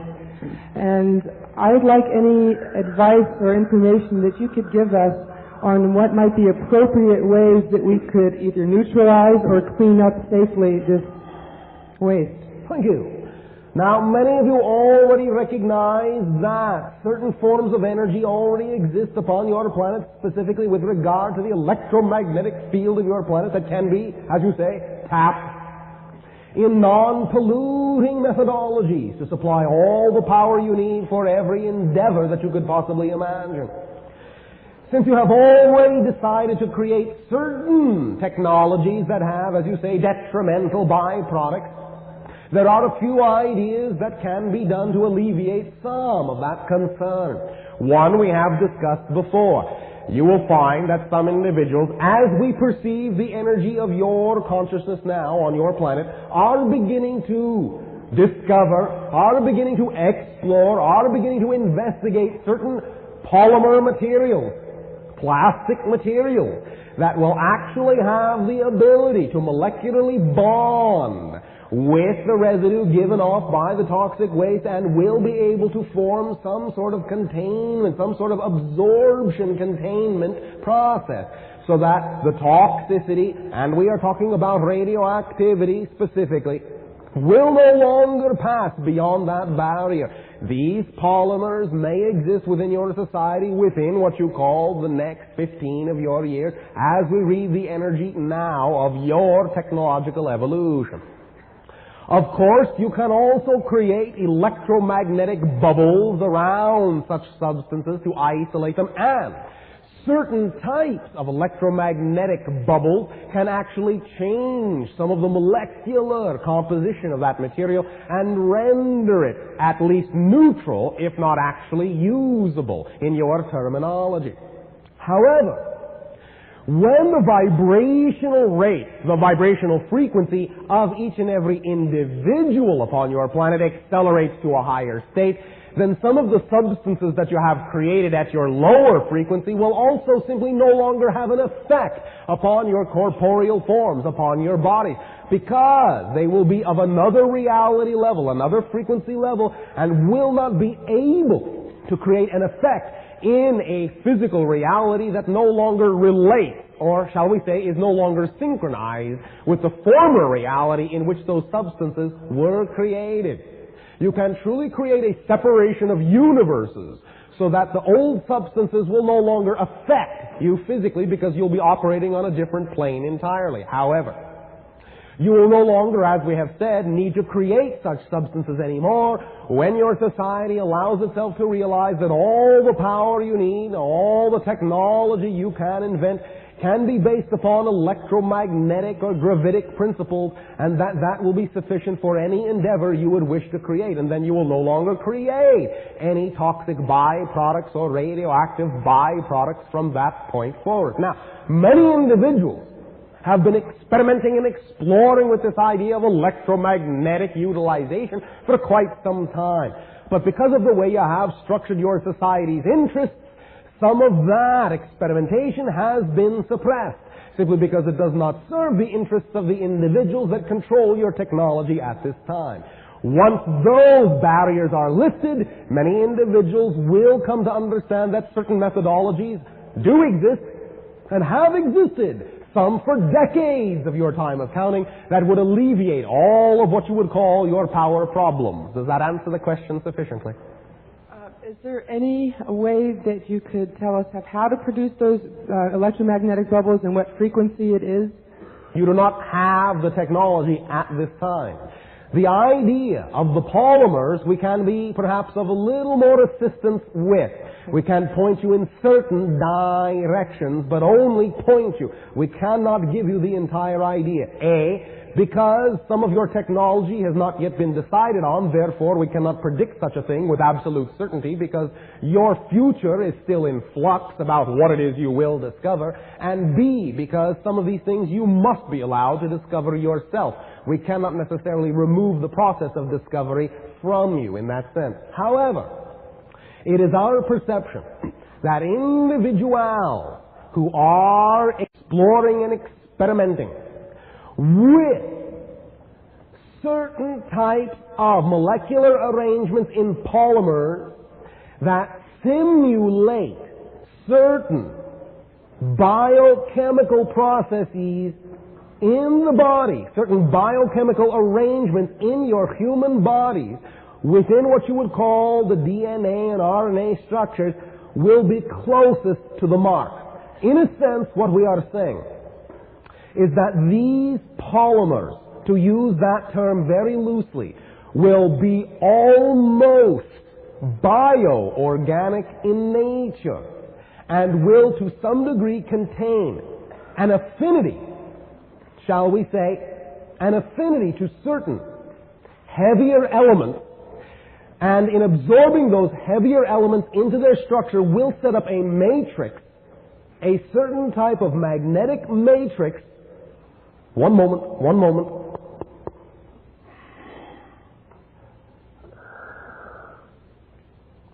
A certain type of magnetic matrix that will actually create a type of polarized effect for the particles that will be absorbed by the polymer. In other words, the particle will strike the polymer, let's say a radioactive polymer particle, will be absorbed on one side of the barrier. Something will be released on the other side of the barrier, but it will be polarized in a way you have not seen polarization yet. The new polarized particle will be harmless to your species, but it will still exist. In a sense, it will be pollution of another type, but one that is not harmful to you. All we can do at this time is describe this basic mechanism. At this time, the knowledge is not available to us to understand more specifically exactly how this mechanism will be created in terms of your technology. Thank you. Sharing. Hello, Bashar. And to you, good day. This question concerns my life and the non-direction it's taking at the present time. Non-direction. Well, even that is a direction. What do you wish it to be? Most of my life just sort of happened to me. Ever since I've been on my so-called spiritual path and growth, Yes. ever since that's happened, my life has slowly gone downhill, it seems, on the surface. Oh, all right. Sometimes you go faster that way.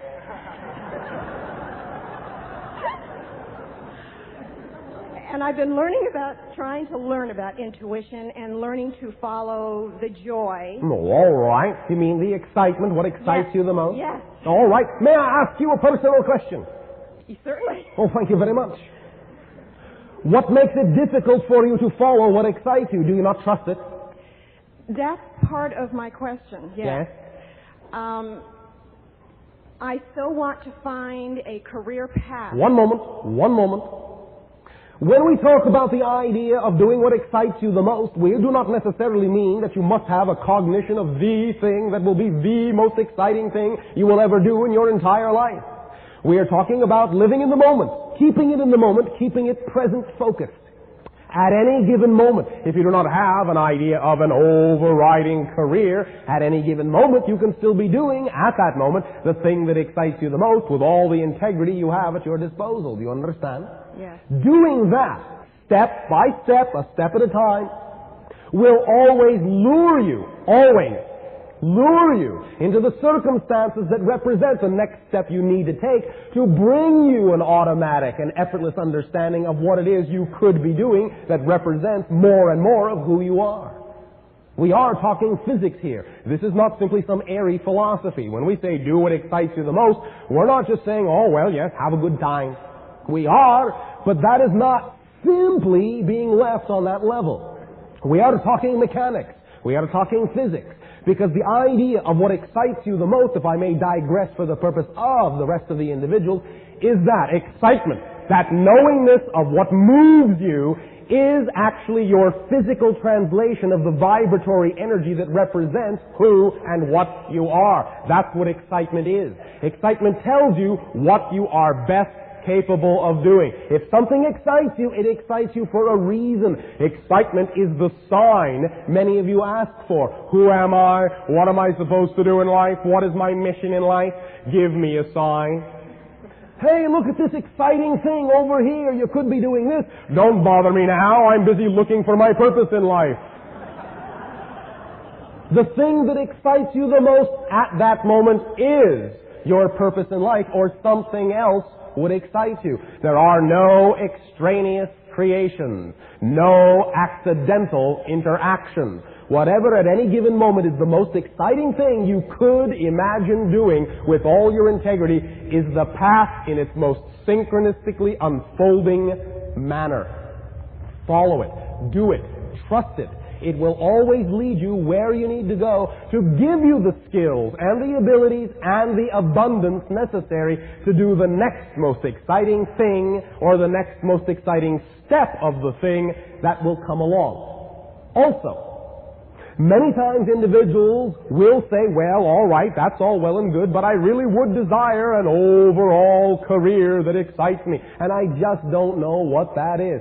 Many individuals know very, very, very well what that is, but they have been taught out of believing that what they know they really want to do is a valid way to make a living. So you shut it down and pretend you don't know what you really could be doing.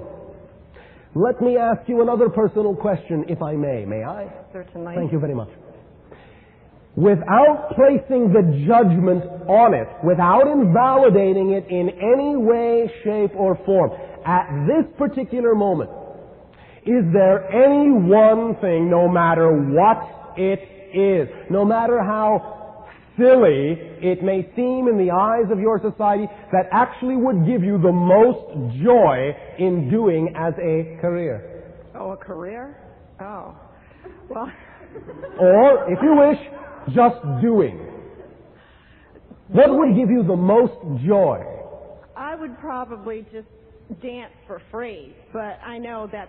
One moment. Let me repeat myself. Without invalidation, without qualification, what would give you the most joy? Are you saying dancing? I love to dance. Well, thank you very much. Could not have said it better myself. I love to dance. Is it the most exciting thing you can imagine doing, above and beyond anything else? Yes? Well, no? Probably in this moment. That's the only thing that comes to my mind. Do not qualify it. Of course we are talking about this moment. Okay, right now, then, is it the most exciting thing you can it. conceive of? Then Yes or no? That's it, yes. Yes, that's it. All right, thank you very much. Then, right at this moment, as long as you are focused on that idea, right now, you are a dancer. You are the energy of a dancer, you are the frequency of a dancer, and if you continue to act like a dancer from this moment forward, you will have the lifestyle of a dancer and attract automatically, synchronistically, and effortlessly, all the circumstances and relationships that are germane to the life of a dancer to allow you to take advantage of them so you can continue to be the dancer you say right now you are. Are you willing to act that way, though? That's the real question. Are you willing to act in the manner of what you say really excites you, knowing beyond a shadow of a doubt that by acting as if that really is the true you, the universe will support you in the doing of that thing? Are you willing to believe that? Or do you doubt yourself? There's probably a little bit of doubt there. No, all right. Let me remind you of something else, if I may. May I? Oh, of course. Oh, thank you very much. When we talk about infinite trust, we are not talking about something that is difficult to do. When we say, trust it 100%, many times we hear a collective psychic groan from many of you. Oh no, that's real hard. 100% trust? Everyone knows how hard that is. But you see, you have always trusted 100% in something. What your society calls doubt is not a lack of trust. It is an absolute, unshakable, unswerving 100% total conviction in a negative reality. You always use trust 100%. It's just a matter of whether you trust in something you don't prefer or trust in something you do prefer. Now, which do you prefer to trust in? What you do prefer or what you don't prefer? Well, my mind says I would choose. When I am, at least for this moment, speaking to you, I am speaking to the total you. If you now choose to segregate yourself into a mind and a conscious and a subconscious, you will spin a game that will last for years, as many of you already do. Because you will think you have to reconcile all these different fragments of yourself that you have created yourself to be, but you have created these levels. I'll let you in on a little secret, which is no secret at all. May I? Good. You don't really have, none of you actually really have an unconscious or a subconscious mind. You are one consciousness, one homogeneous idea. What you call your soul, your spirit, your higher consciousness, your lower consciousness, your mind, your mentality, your physical consciousness, your subconsciousness, your unconsciousness, all of these are simply different convenient ways to avoid looking at something you fear. That's all it is. You are one consciousness, unbroken. You have created convenient compartments into which you can place things for some reason you have been taught are dangerous to look at. Why? It's only a portion of you. There is absolutely nothing you could ever discover about yourself that cannot be applied in a positive way. Oh yes, you can discover many things and apply all of them in negative ways, but is that what you prefer? Yes or no? If it's no, then why not assume? You have just as much power to decide how to apply what you discover about yourself, just as much power to decide to do that in the positive way as you have always had in the negative way. You can apply anything you discover in a negative or a positive way. Why not choose to understand that you only prefer to apply it in a positive way, and therefore you will only get a positive result out of that application. You cannot get a negative result from a positive application. Understand? You cannot experience a reality you are not the vibration of. If you have a reality you don't prefer, then it's because you are buying into a belief system that supports that reality. It's as plain and simple as that. It is absolute physics, absolute mechanics. You have a saying for it. What you put out is what you get back. What goes in is what comes out. You cannot get the opposite effect. You can only get an equal and opposite reaction. If you put a positive idea out, positive preferential trust, you can only get a positive reality back. If you put a negative idea out, which you call doubt, you can only get hesitation, guilt, frustration, and all the other symbols that your society has created to represent negative trust. Is this helping you at all? Yes. Do you believe?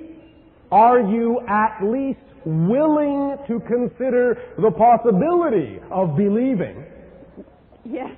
That if you act in the direction, fully act in the direction of the being you say you want to be, that you yourself can be responsible for attracting the things in your life that will support you as that being, and that spiral will continue forever. Are you willing to believe that could be possible? Yes. Are you willing to believe that nothing is too good to be true? Yes, I'm willing to believe that. All right. Then discover what stops you from believing it. Come to terms with what that definition is that prevents you from living that reality, and reinvent, redefine the reality you prefer to have. You will get that reflection. I guarantee it 100%. The universe keeps nothing from you. Nothing. But the universe can only give you what you say you're ready for. If you do not believe you're ready to handle the idea of success, because you are willing to buy into that it's got to be a struggle or it's got to be a striving, the universe will only give you so much, because obviously you're telling the universe, I'm not ready for any more, please don't give it to me. I am still creating a trust in a negative reality. And when I have that kind of a belief, I do not want these things, because they will not manifest in a positive way. Give them to me when I choose to believe that I deserve a positive reality. You do, you know. You deserve anything you can conceive of just because you have the ability to conceive of it. You don't have to earn the right to deserve happiness. You already have that right because you exist. Do you understand? I hear you, and All I right. do want to believe that. All right. Why not? Why don't I believe it presently? Yes. What belief system would you have to buy into that would reinforce your lack of ability to believe that you deserve everything? Probably just feelings of unworthiness. All right. May I ask you a question? Yes. Did you have to do anything special in order to deserve to exist? No, not that I know of. All right. Then why not assume that because you do exist, infinite creation obviously believes that you deserve it. Otherwise you wouldn't. So why not treat yourself with the same respect? Understand? Sleep on it. Thank you. Thank you, Bashar. Next sharing.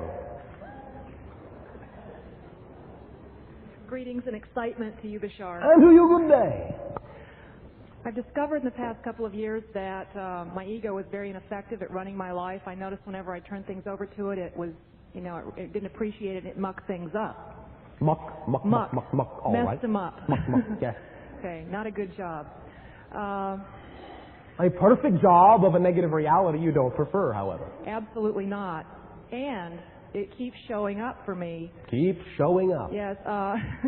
What I'm wondering is if you have any suggestion for a game I can play, a meditation I can use, or some dance I can do that will lighten up my relationship to my ego, or give it something to do so I can get on with what I want to be doing. Oh, now, one moment.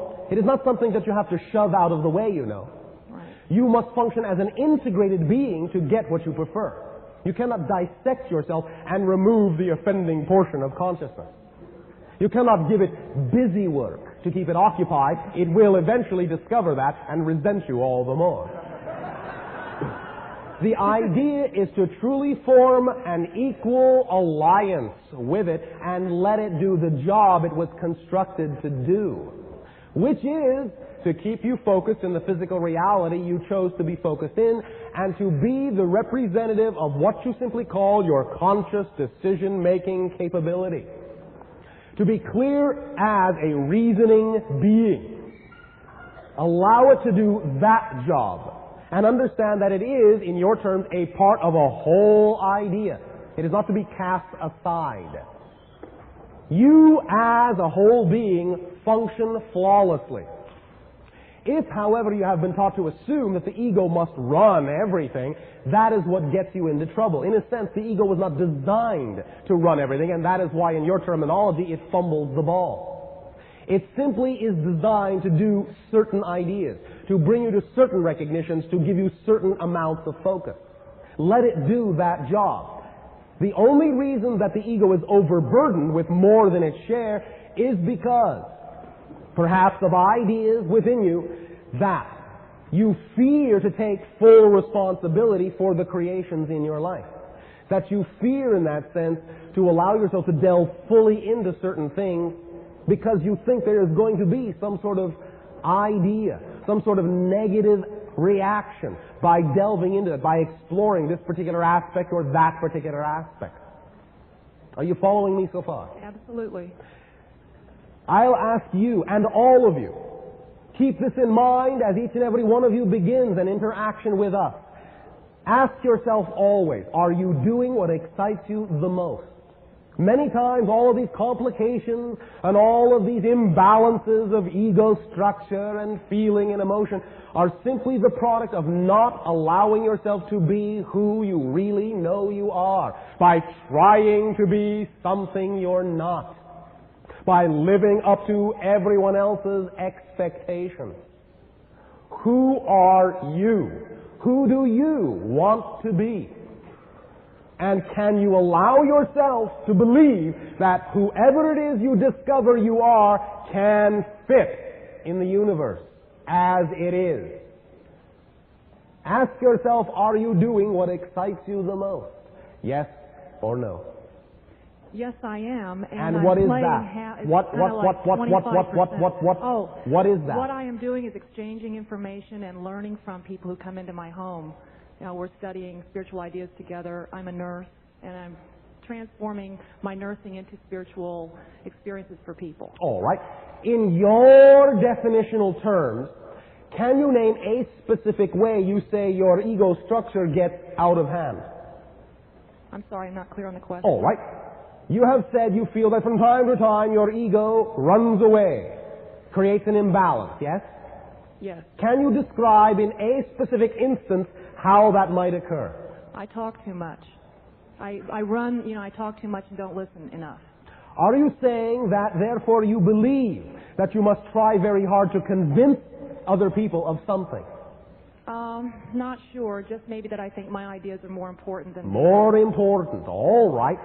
Do you understand that if you truly believe that your idea had power, you wouldn't have to say a thing? I understand that on a cognitive level.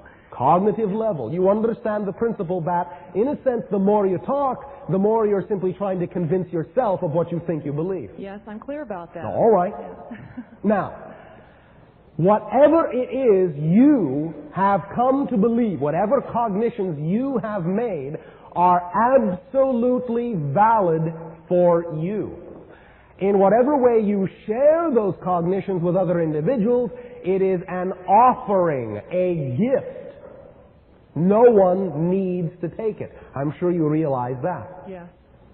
The idea simply is, allow yourself to relax into this recognition, a recognition of synchronicity. No one comes into your life before or after they are ready to. You enter no one else's life at an inopportune timing. All timing is flawless, perfect, and absolutely representative of whoever it is all the individuals in that meeting are at that given moment. So you don't have to rush through anything. You don't have to try to convince anyone of anything. You wouldn't be together if they didn't have something to learn from you, and if you didn't have something to learn from them. Allow yourself to stand back, here's your meditation, and truly observe the reflections that are going back and forth. See what it is you are doing as a service for each other. What is it they are learning from you? What is it they are seeing about themselves by looking at you that they need to see? What is it you are seeing about yourself in them that you need to see to learn who you want to be? Stand back from the idea of communication in the way you're used to looking at it, and understand that the relationship of you and any other being is not two different separate ideas, but one whole event of which you and the other people are reflections. Let yourself see what the whole event is, and let the relationship be what it is for, not what you think it ought to be. Thank you. Understand? Yes. Does that help you? Very much. Also, allow yourself, if you have not already done so, to call upon your guides when you are in meditative state. Let yourself begin to feel communication. It does not all have to be cerebral. Let yourself truly feel the pattern, feel the orchestration and the momentum of the relationship you are in. You will instinctively know what to do. Understand something very critical. In any form of art, which is what communication is all about, it isn't really so much what you put in, it's what you leave out that makes the statement clear. Understand? Yes. Now, that does not mean that you hide things. But when you deliver a message, the idea of what is there is very profoundly affected by the things that are implied around it, rather than bludgeoning the idea to death by thinking you have to define every single detail. People will get it. They're very intelligent. Just as intelligent as you, because you have attracted them in your life. Are they not reflections of your own understanding? Yes, it's exciting. Yes. Thank you very much. Thank you, Bashar. Sharing. Hi, Bashar. And good day to you. Can you tell me, I'm asking for my sister who couldn't make it, when the soul actually enters the body? There are variations to that theme. There is a portion of what you would recognize as soul consciousness from the moment of conception. However, what you call the persona, the person aspect of the soul, actually does not enter until just prior to physiological birth, and sometimes not even does it lock in tightly up till the idea you call 3 years of physical age. It can come and go any time within there. It is a very loose structure up to that time. It is analogous to the idea we described earlier in our civilization of a child locking in its frequency at age 3 to that civilization. But what you would term the soul personality actually does not really, shall we say, align itself to the physical body until just prior to birth. For you see, it is an aspect, in many cases, of that soul to assist and aid the parent in its own birth. And it can do that more easily as a non-corporeal form. You understand? Sure. So any individual giving birth, by all means, you do not have to feel like you're bearing the brunt of that idea upon your own shoulders alone. Call upon the assistance of the child you are giving birth to. Remember that in that state, now as a non-physical being, it isn't a child yet. Does that help you? Sure it does. Oh, Does that thank change? Like, can one soul actually decide to go into, to become a baby, and then that different souls interact in that? I mean, what I'm asking is, can it, like one soul decides to interact, to go into one mother, and then maybe another soul decides to go into that one also? Do you see what I'm saying? Like, can there be a change, like one decides to be the mother, and then that switch over and it be somebody else? Yes, you mean in different lifetimes? No, actually I was thinking before birth. If we before understand. Birth, right. It can occur, yes, it is possible. Okay. All things happen by agreement and by arrangement. And if such an arrangement would fulfill the needs of the experiences of those souls in physical reality, then it can occur. What was formerly, in your terminology, the focus of the mother consciousness can actually become its own child. And what was previously the child can become the mother. Yes. Thank you very much. Everything is malleable, wherein the dimension of imagination is concerned. And remember, the dimension of imagination is responsible for creating what you call solid reality. It is all malleable and flexible. Thank you very much. Next sharing. Hello, Bashar. And to you, good day. Okay. I don't know if you can hear me, I guess. My question has kind of a two-part. All right. Speak up so that all may share. Be bold. All right. There we go. Okay, the first part is, what is the correlation between death and an out-of-body experience? Very similar, except once again, you have not completely removed your focus from the physical plane in what you would call an astral projection or out-of-body experience. You are expanding your consciousness, shall we say, temporarily, into very much the same realm that you enter when you, quote-unquote, die. Okay, my other question is more personal. I believe I have what is considered an out-of-body experience. I have had that. All right. All of you do, you know. It's just that many of you do not retain conscious awareness of it. Yeah, it was actually very fascinating for me. It's happened more than once. Yes. And it has occurred usually in a situation where I am a nurse. Yes. And I have been dealing with a person who has been very close to death. All right. I kind of want to know, one, is there a correlation between their death experiences and my experience? Oh, absolutely, absolutely. Let us answer that first. You see, there are already many beings on what you would call the other side that assist individuals in their death transition into the non-physical reality. Your planet is now learning that it can also train individuals, while still physical, to assist them in going across to the non-physical reality. And some of the individuals who will best accomplish aid in that direction will be those that can astrally project. So they can literally take the soul by the hand, so to speak, and say, look, this is where you're going, everything's just fine, you're still alive, have a good time. Yeah, well, that's basically what I've done during those experiences. Yes. The other thing that I have found interesting, and it was more of a physical sensation, I thought maybe you can explain it. All right, maybe. My instructor Kramer had talked about there being a pinhole in the head where your soul can leave. In a sense, yes. It is called, in a sense, a black hole, a type of gateway. It resides in the corpus callosum between the hemispheres of the brain. Okay, I have experienced a sensation of, when I had this out-of-body experience, of all my blood kind of rushing towards the center of my chest, not towards my head. Understood. The sensation was something could never really understand, and so I thought maybe you might clarify. Thank you. Even though the idea of what you call that pinpoint exists in the corpus callosum of the brain, remember that every single gate of your body, what many of you have called chakras, exist in many portions of your body and are all intertwined and interconnected. What you call the chest region is not only the energy of the heart, the idea of opening your emotional self, but in the solar plexus is what you call the chakra of intention, the chakra of focus, and the one that leads most directly along a conduit, shall we say, of energy to your future self, your self of conviction. So you may feel a buildup in that area because the more conviction you have, the more certainty you have, the more boldness you exhibit, you will feel the energy rush in that area. When you align with that area, when you align all your chakra gates, you may feel that pinpoint, that gate at any place in your body. But the primary one exists in the center of your brain.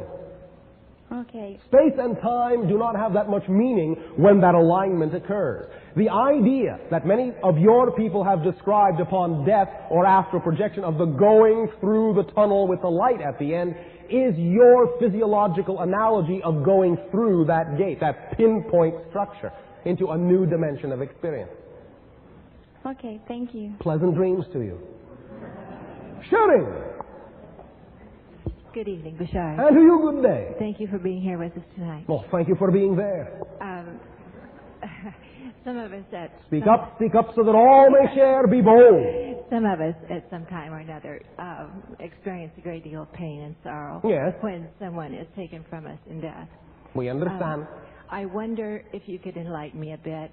In the next life, when our souls go on over, is it possible for us to identify those that have gone on? Yes.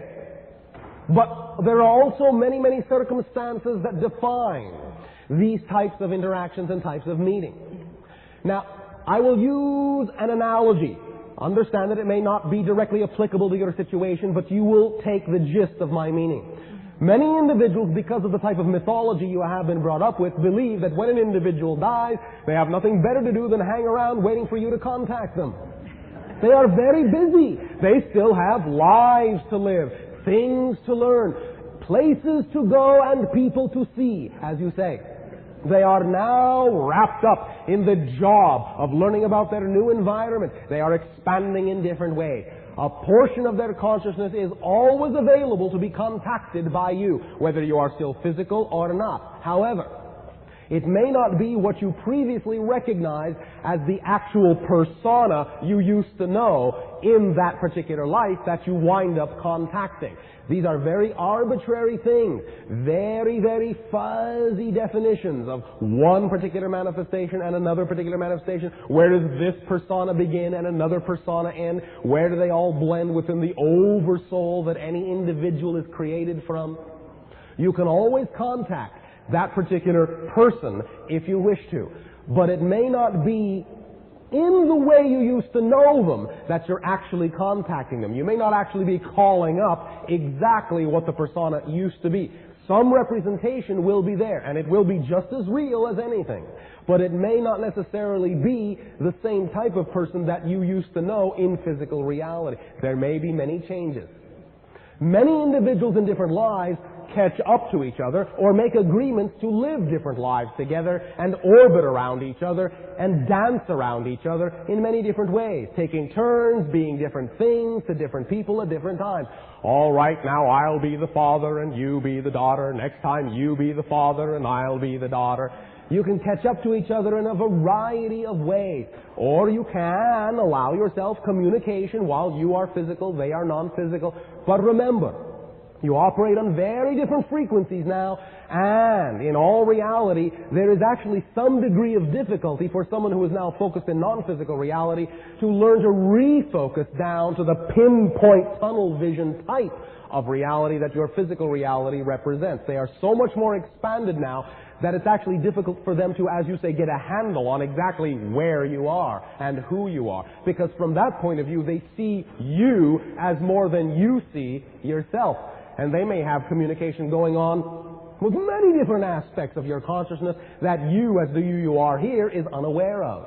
Is any of this clarifying the situation, or is it becoming too complex?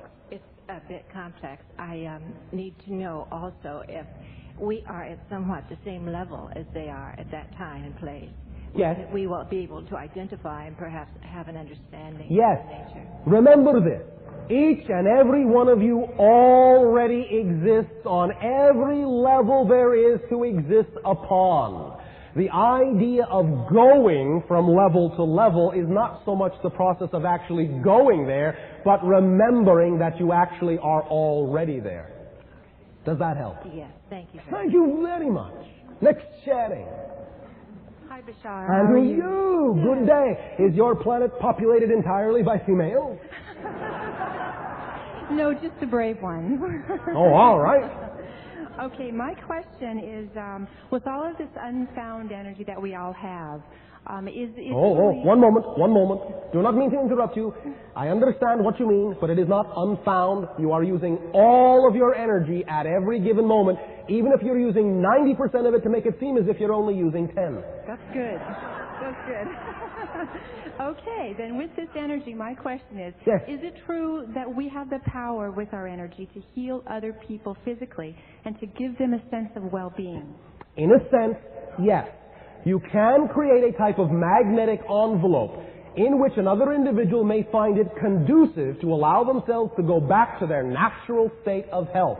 In a sense, that's what a healer does. Provide an atmosphere, an electromagnetic environment that makes it possible, more probable, for someone else to want to align with that vibration, and that vibration is therefore representative of what their natural state of health is. You follow me? Yes, I do. Does that answer the question sufficiently? Could I ask one more short one? Yes. Is there a very quick and simple way for us to be able to initiate that? Unconditional love. As much of it as you can muster, as much sharing as you can do, living the life that is truly representative of who you are. It will inevitably rub off where it needs to. Thank you. That's Thank wonderful. you very much. Sharing. Hello, Bashar. And to you, good day. I want to sincerely thank you for sharing with us tonight. We thank you for the same. I have a question concerning preparation with interaction with other entities. Yes. I'd like to know specifically, should we protect ourselves in any way? In saying, should I be concerned about entities that really have harmful intentions or not good intentions? Thank you. Now, we are not saying that there are not consciousnesses that exist in various levels and various planes that do not have the best of intentions, for there are many degrees of consciousness, both positive and negative. However, let me describe the paradox of what you are talking about. When you create yourself to be the frequency or a vibration of their reality is when they are most easily able to align with you, the negative side. When you create your vibration to be of a positive nature, only a positive vibrational consciousness can align with you. The paradox is that when an individual fears that they need to protect themselves from something negative, the fear itself creates the vibration that attracts the negative consciousness. You understand? I understand. Therefore, if you simply say to yourself, with all the conscious commandment you can muster, what I am doing, I am choosing to do for a positive, loving reason. I know this is so because I say this is so. And all the experiences I will have in my life are all channeled into allowing me to know that it is so for a positive, loving reason.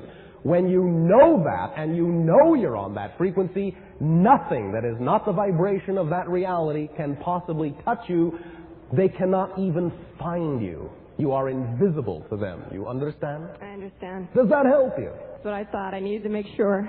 Thank you. All right. Are you sure now? I'm sure. Thank you. Thank you very much. Sharing. Yes, there are more than females. Oh, thank you very much. Although, of course, everyone has both sides. I agree. I would like to briefly respond to your question of the issue of deservability. Yes.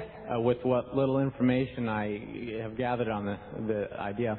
And that is one of guilt. Yes, guilt.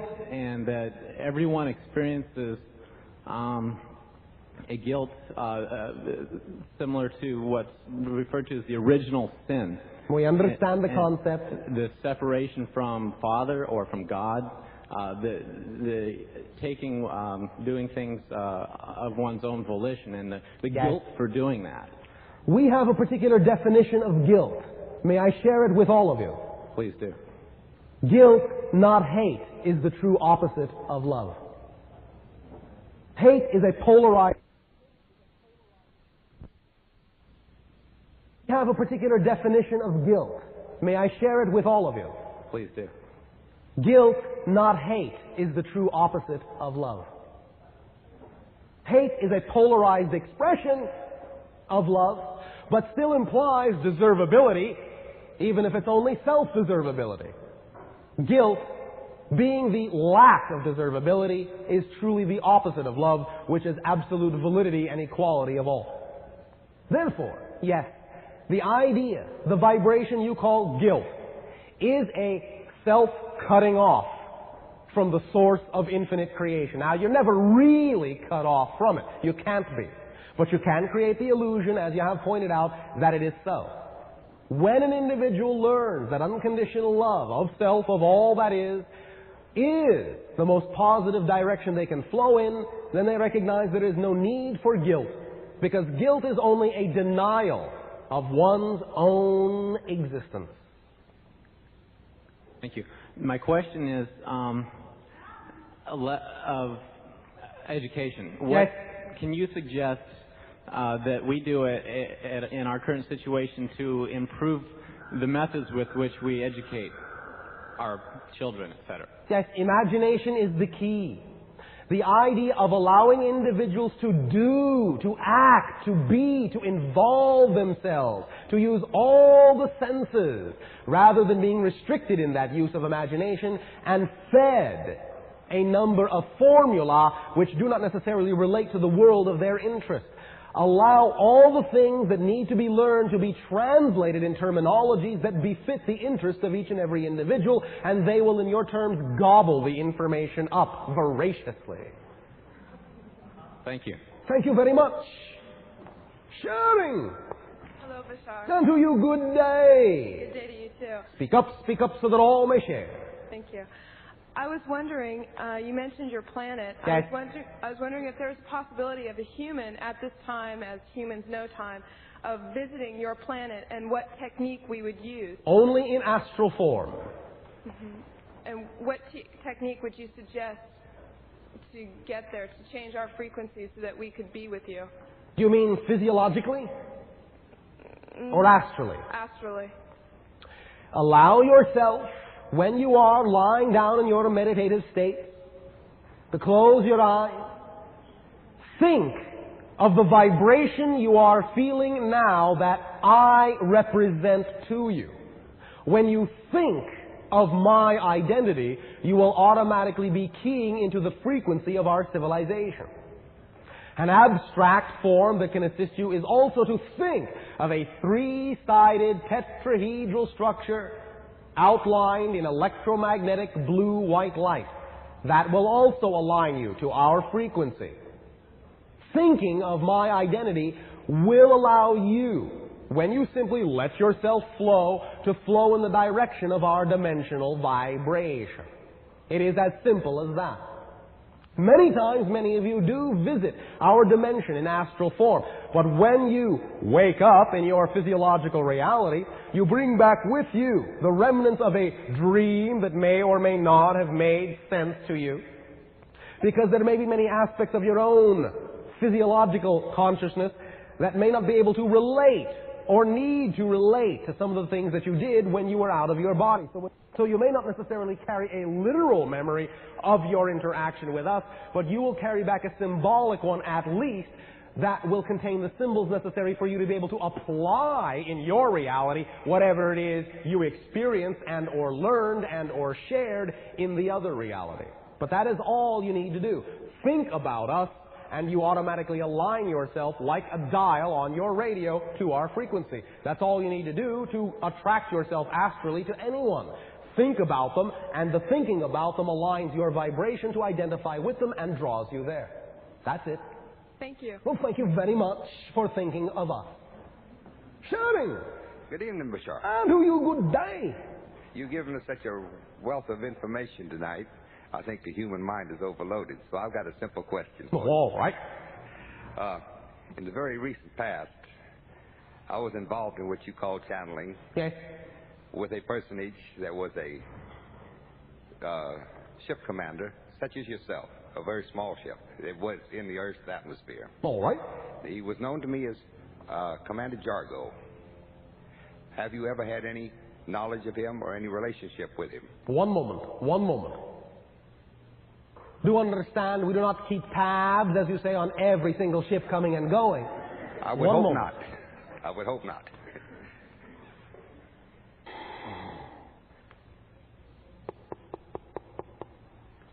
The terminology you are referring to as a name is not familiar, but the vibration we are picking up upon is as follows. There seems to be a connection with this level of consciousness you have referred to past incarnations of your own self, all the way back to what you would call Atlantean or Lemurian times that have now associated themselves with certain extraterrestrial levels of consciousness and have now reintroduced themselves into your earth plane to allow the rest of its consciousness to, shall we say, catch up. It is to some degree a specific connection within your energy family, your soul family, and it has to do with certain past recognition, certain past understanding in some ancient civilizations upon your planet that it is now time, in a sense, to catch up to and exemplify on the surface of your planet now, in your society. In other words, time to reinvent or rebirth some of the same principles that were lived back then. That is what this particular focus of consciousness you have referred to is awakening within you, at least from our point of view. So in a sense, to put it simply, you are crossing a time stream of another you, but one that is very strongly associated to past civilizations, and now, in making a connection to extraterrestrial consciousness, seems to be coming to you from a future idea, but this is only an echo, only a rebound of where it is actually originating from. Does this help you? Well, not really. All right. I do have photographic records of Commander Jargo's ship on three different occasions. Yes. And he was very real at his one moment. I did not say he was not. I simply gave you an interpretation from our point of view of where the vibration of that consciousness originates from, how it is connected to you. It is connected, associated to your energy through a past life in what you would call the ancient civilizations of Atlantis and Lemuria. More strongly than it is connected to you right now through any extraterrestrial connections you might have. Because the things that you knew in those ancient lives are some of the things you have to remember now. And therefore that is why the connection is most strongly resonating through those past civilizations rather than so directly as an extraterrestrial idea. It represents itself extraterrestrially because it has made that association. But what it is awakening within you are certain past memories that can now come to fruition on the surface of your planet depending upon what you do with the memories that you have. Does this make more sense? Yes, thank you. Thank you very much. Good night. Sharing. Good evening, Bashar. And to you, good day. Thank you for being here. Thank you once again for being there. I had an experience in the beginning of February where I went away for 3 days on vacation and my right arm began an involuntary jerking. All right. And it tingled up through my arm and sort of tickled. on the third night when I got home at about 10 o'clock, my arm was doing that a lot, and I was giggling with my husband and my daughter, and all of a sudden I left my body in a spiral. Yes. And I was still over my body. I could see my husband screaming out of fear. My whole body fell to the ground, and I was completely stiff, as if I died. How exciting! Did you have a good time? Yeah, I did. Although when I woke up, I was in a ambulance, and everybody thought I had died, and there was a lot of fear around. Yes. And therefore, it is not seen as natural yet, as normal yet, but it will be. Right. I actually took on that fear, and why? I don't know. Oh, yes, you do. But to go on with it, I moved on. I left LA. I did a whole bunch of crazy things and changed my life. And crazy things. All right. Yeah, and felt an energy coming in my body every night at the same time. Yes. The vibration of the energy was much, much higher than mine, and therefore I began to study about it and began to see channels like Mafu and Ramtha, and just to take a look if that's what it is for me. I feel like it is. All right. What do you want to do with it? I don't know, and when I'm in the energy, it's as if to be in an energy field, and it feels very frightening because I don't know what to do with it. It's so big. All right, all right. May I ask a question? Yes. Thank you very much. Do you really honestly believe you could ever attract anything in your life that's truly more than you could handle at any given moment? No. Then what are you afraid of? I don't know. It's as if... Yes, yes. It's the most foreign thing I've ever had. Foreign. All right, let it be foreign. Right. Does it have to be frightening just because it is foreign? Okay, this is what I'm frightened of. Oh, thank you. What I'm frightened of is to be pulled out of my body in the experience I had. Yes. I realized I went through resentment with that because I was frightened.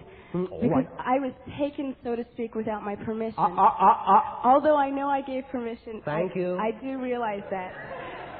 You may not remember that yet. I understand that is what causes the fear. I believe that. The sooner, one moment. Yes. The sooner you allow yourself to begin to know you did create the permission, the sooner you can relax and the sooner you will remember having done so. I believe that strongly, and right. I have come to do that. I believe sometimes that my deepest fear is to be in a hospital and people think I'm dying again. That comes up a lot. When the energy is in my body and One moment. Yes. Excuse me for the constant interruption. No. When you say your deepest fear is to wake up in your hospital and all people are around you afraid you have died, are you saying you are taking responsibility for their reactions? No, I think what I'm scared of is having needles put in my arm, which they did, and having CAT scans, etc., thinking that I was dying. All right. Can you now create a reality, now that you know more of what is going on, can you now know that you can create a reality where that does not need to happen that way anymore? Because you simply have used that symbol, you've used that tool, you've used that circumstance and situation.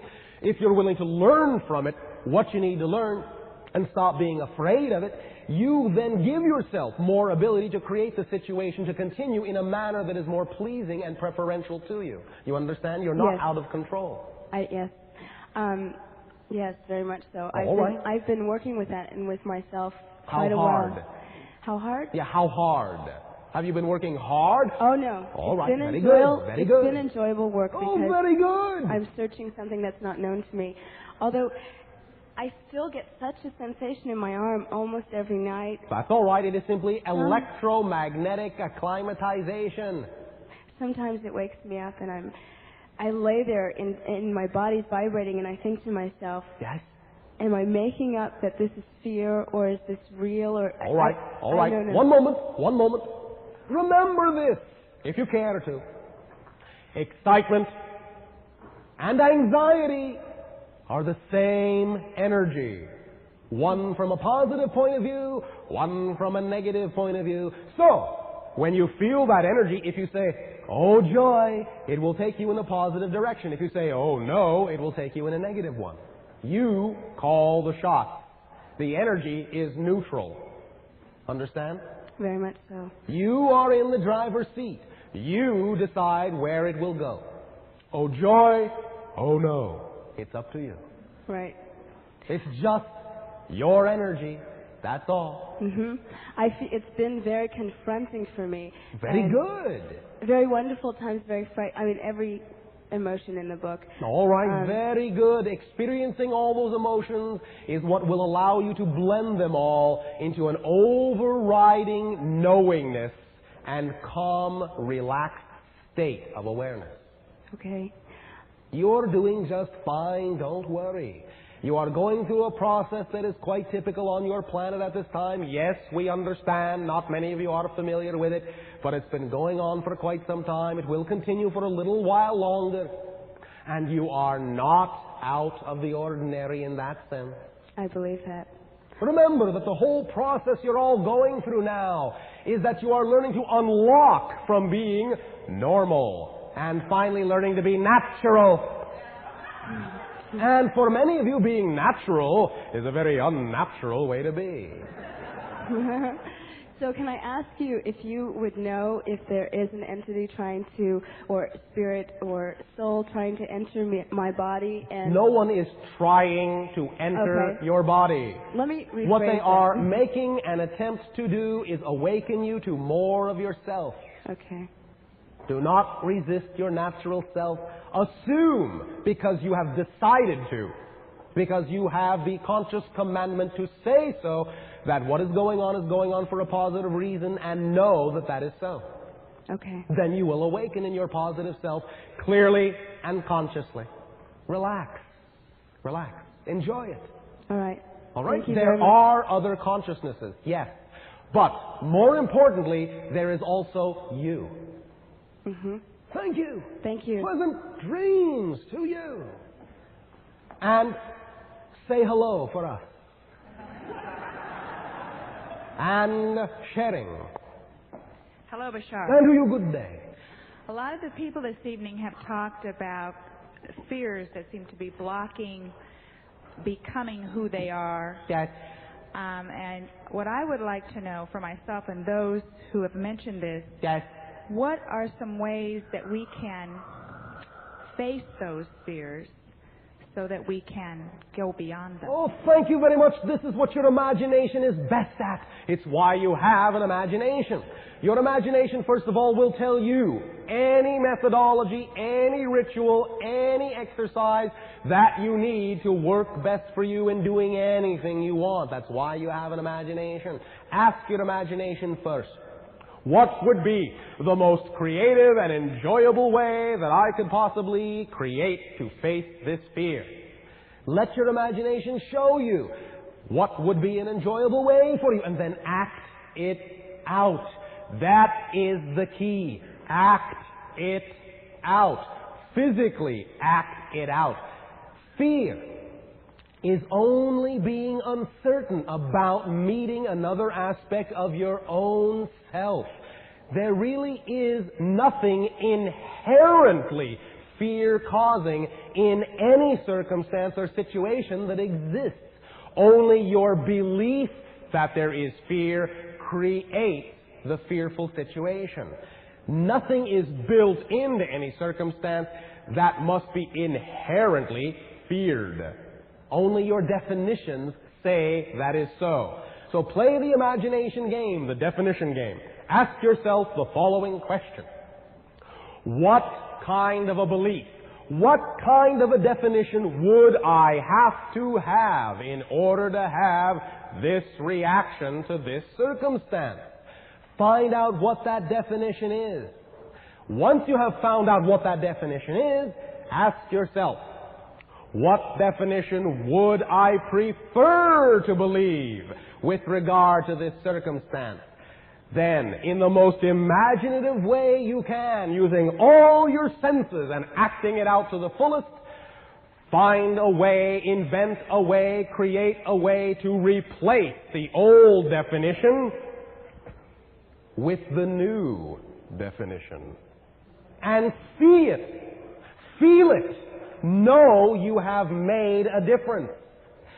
Then go on with your life acting as if you know beyond a shadow of a doubt that the new definition is in place. The new reality is in place, and that's all there is to it.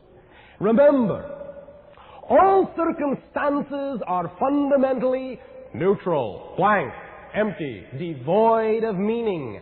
No situation, no circumstance has built-in meaning. They are neutral. You supply the meaning based upon what you have been taught to believe the meaning must be. You see this and you say, that's bad. You see this and you say, that's good. These are subjective value judgments. Yes, there is positive, integrative, and negative, segregative energy. But that doesn't mean necessarily that the situation automatically brings one or the other of those things with it. Every situation contains the ability to have both positive or negative manifestation. Whatever vibration you are going in is the effect you get out. Whatever meaning you give to the situation that is fundamentally neutral utterly determines the effect you get out of it. Positive meaning in, positive effect out. Negative meaning in, negative effect out. Once again, it is simple physics, simple mechanics, and I guarantee 100% that whatever you put in, whatever meaning you give to a circumstance, no matter how it appears or how you have been taught to believe it appears on the surface, whatever you give into it is what you will get out of it. Even if someone else comes into your life with a negative intention toward you, if you go into that relationship only knowing that the only reality you can get out of it is a positive one, that is the only reality you will get out of it, regardless of their original intention. Understand? Yes.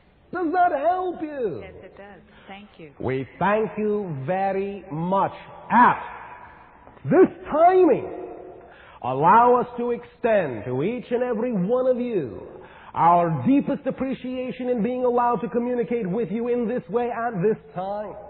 We thank you for functioning as representatives and ambassadors of your society and allowing me to function as a representative and an ambassador of mine.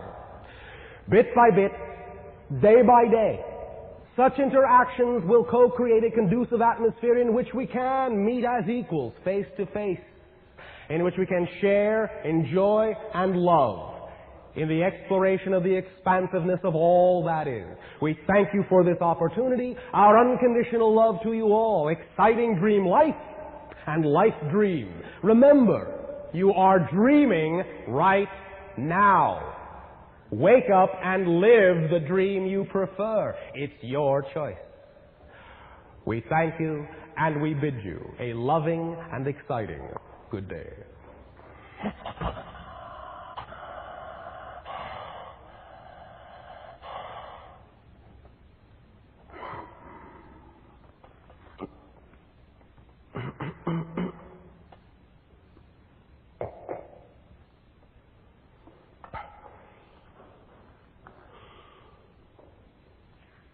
How did it go?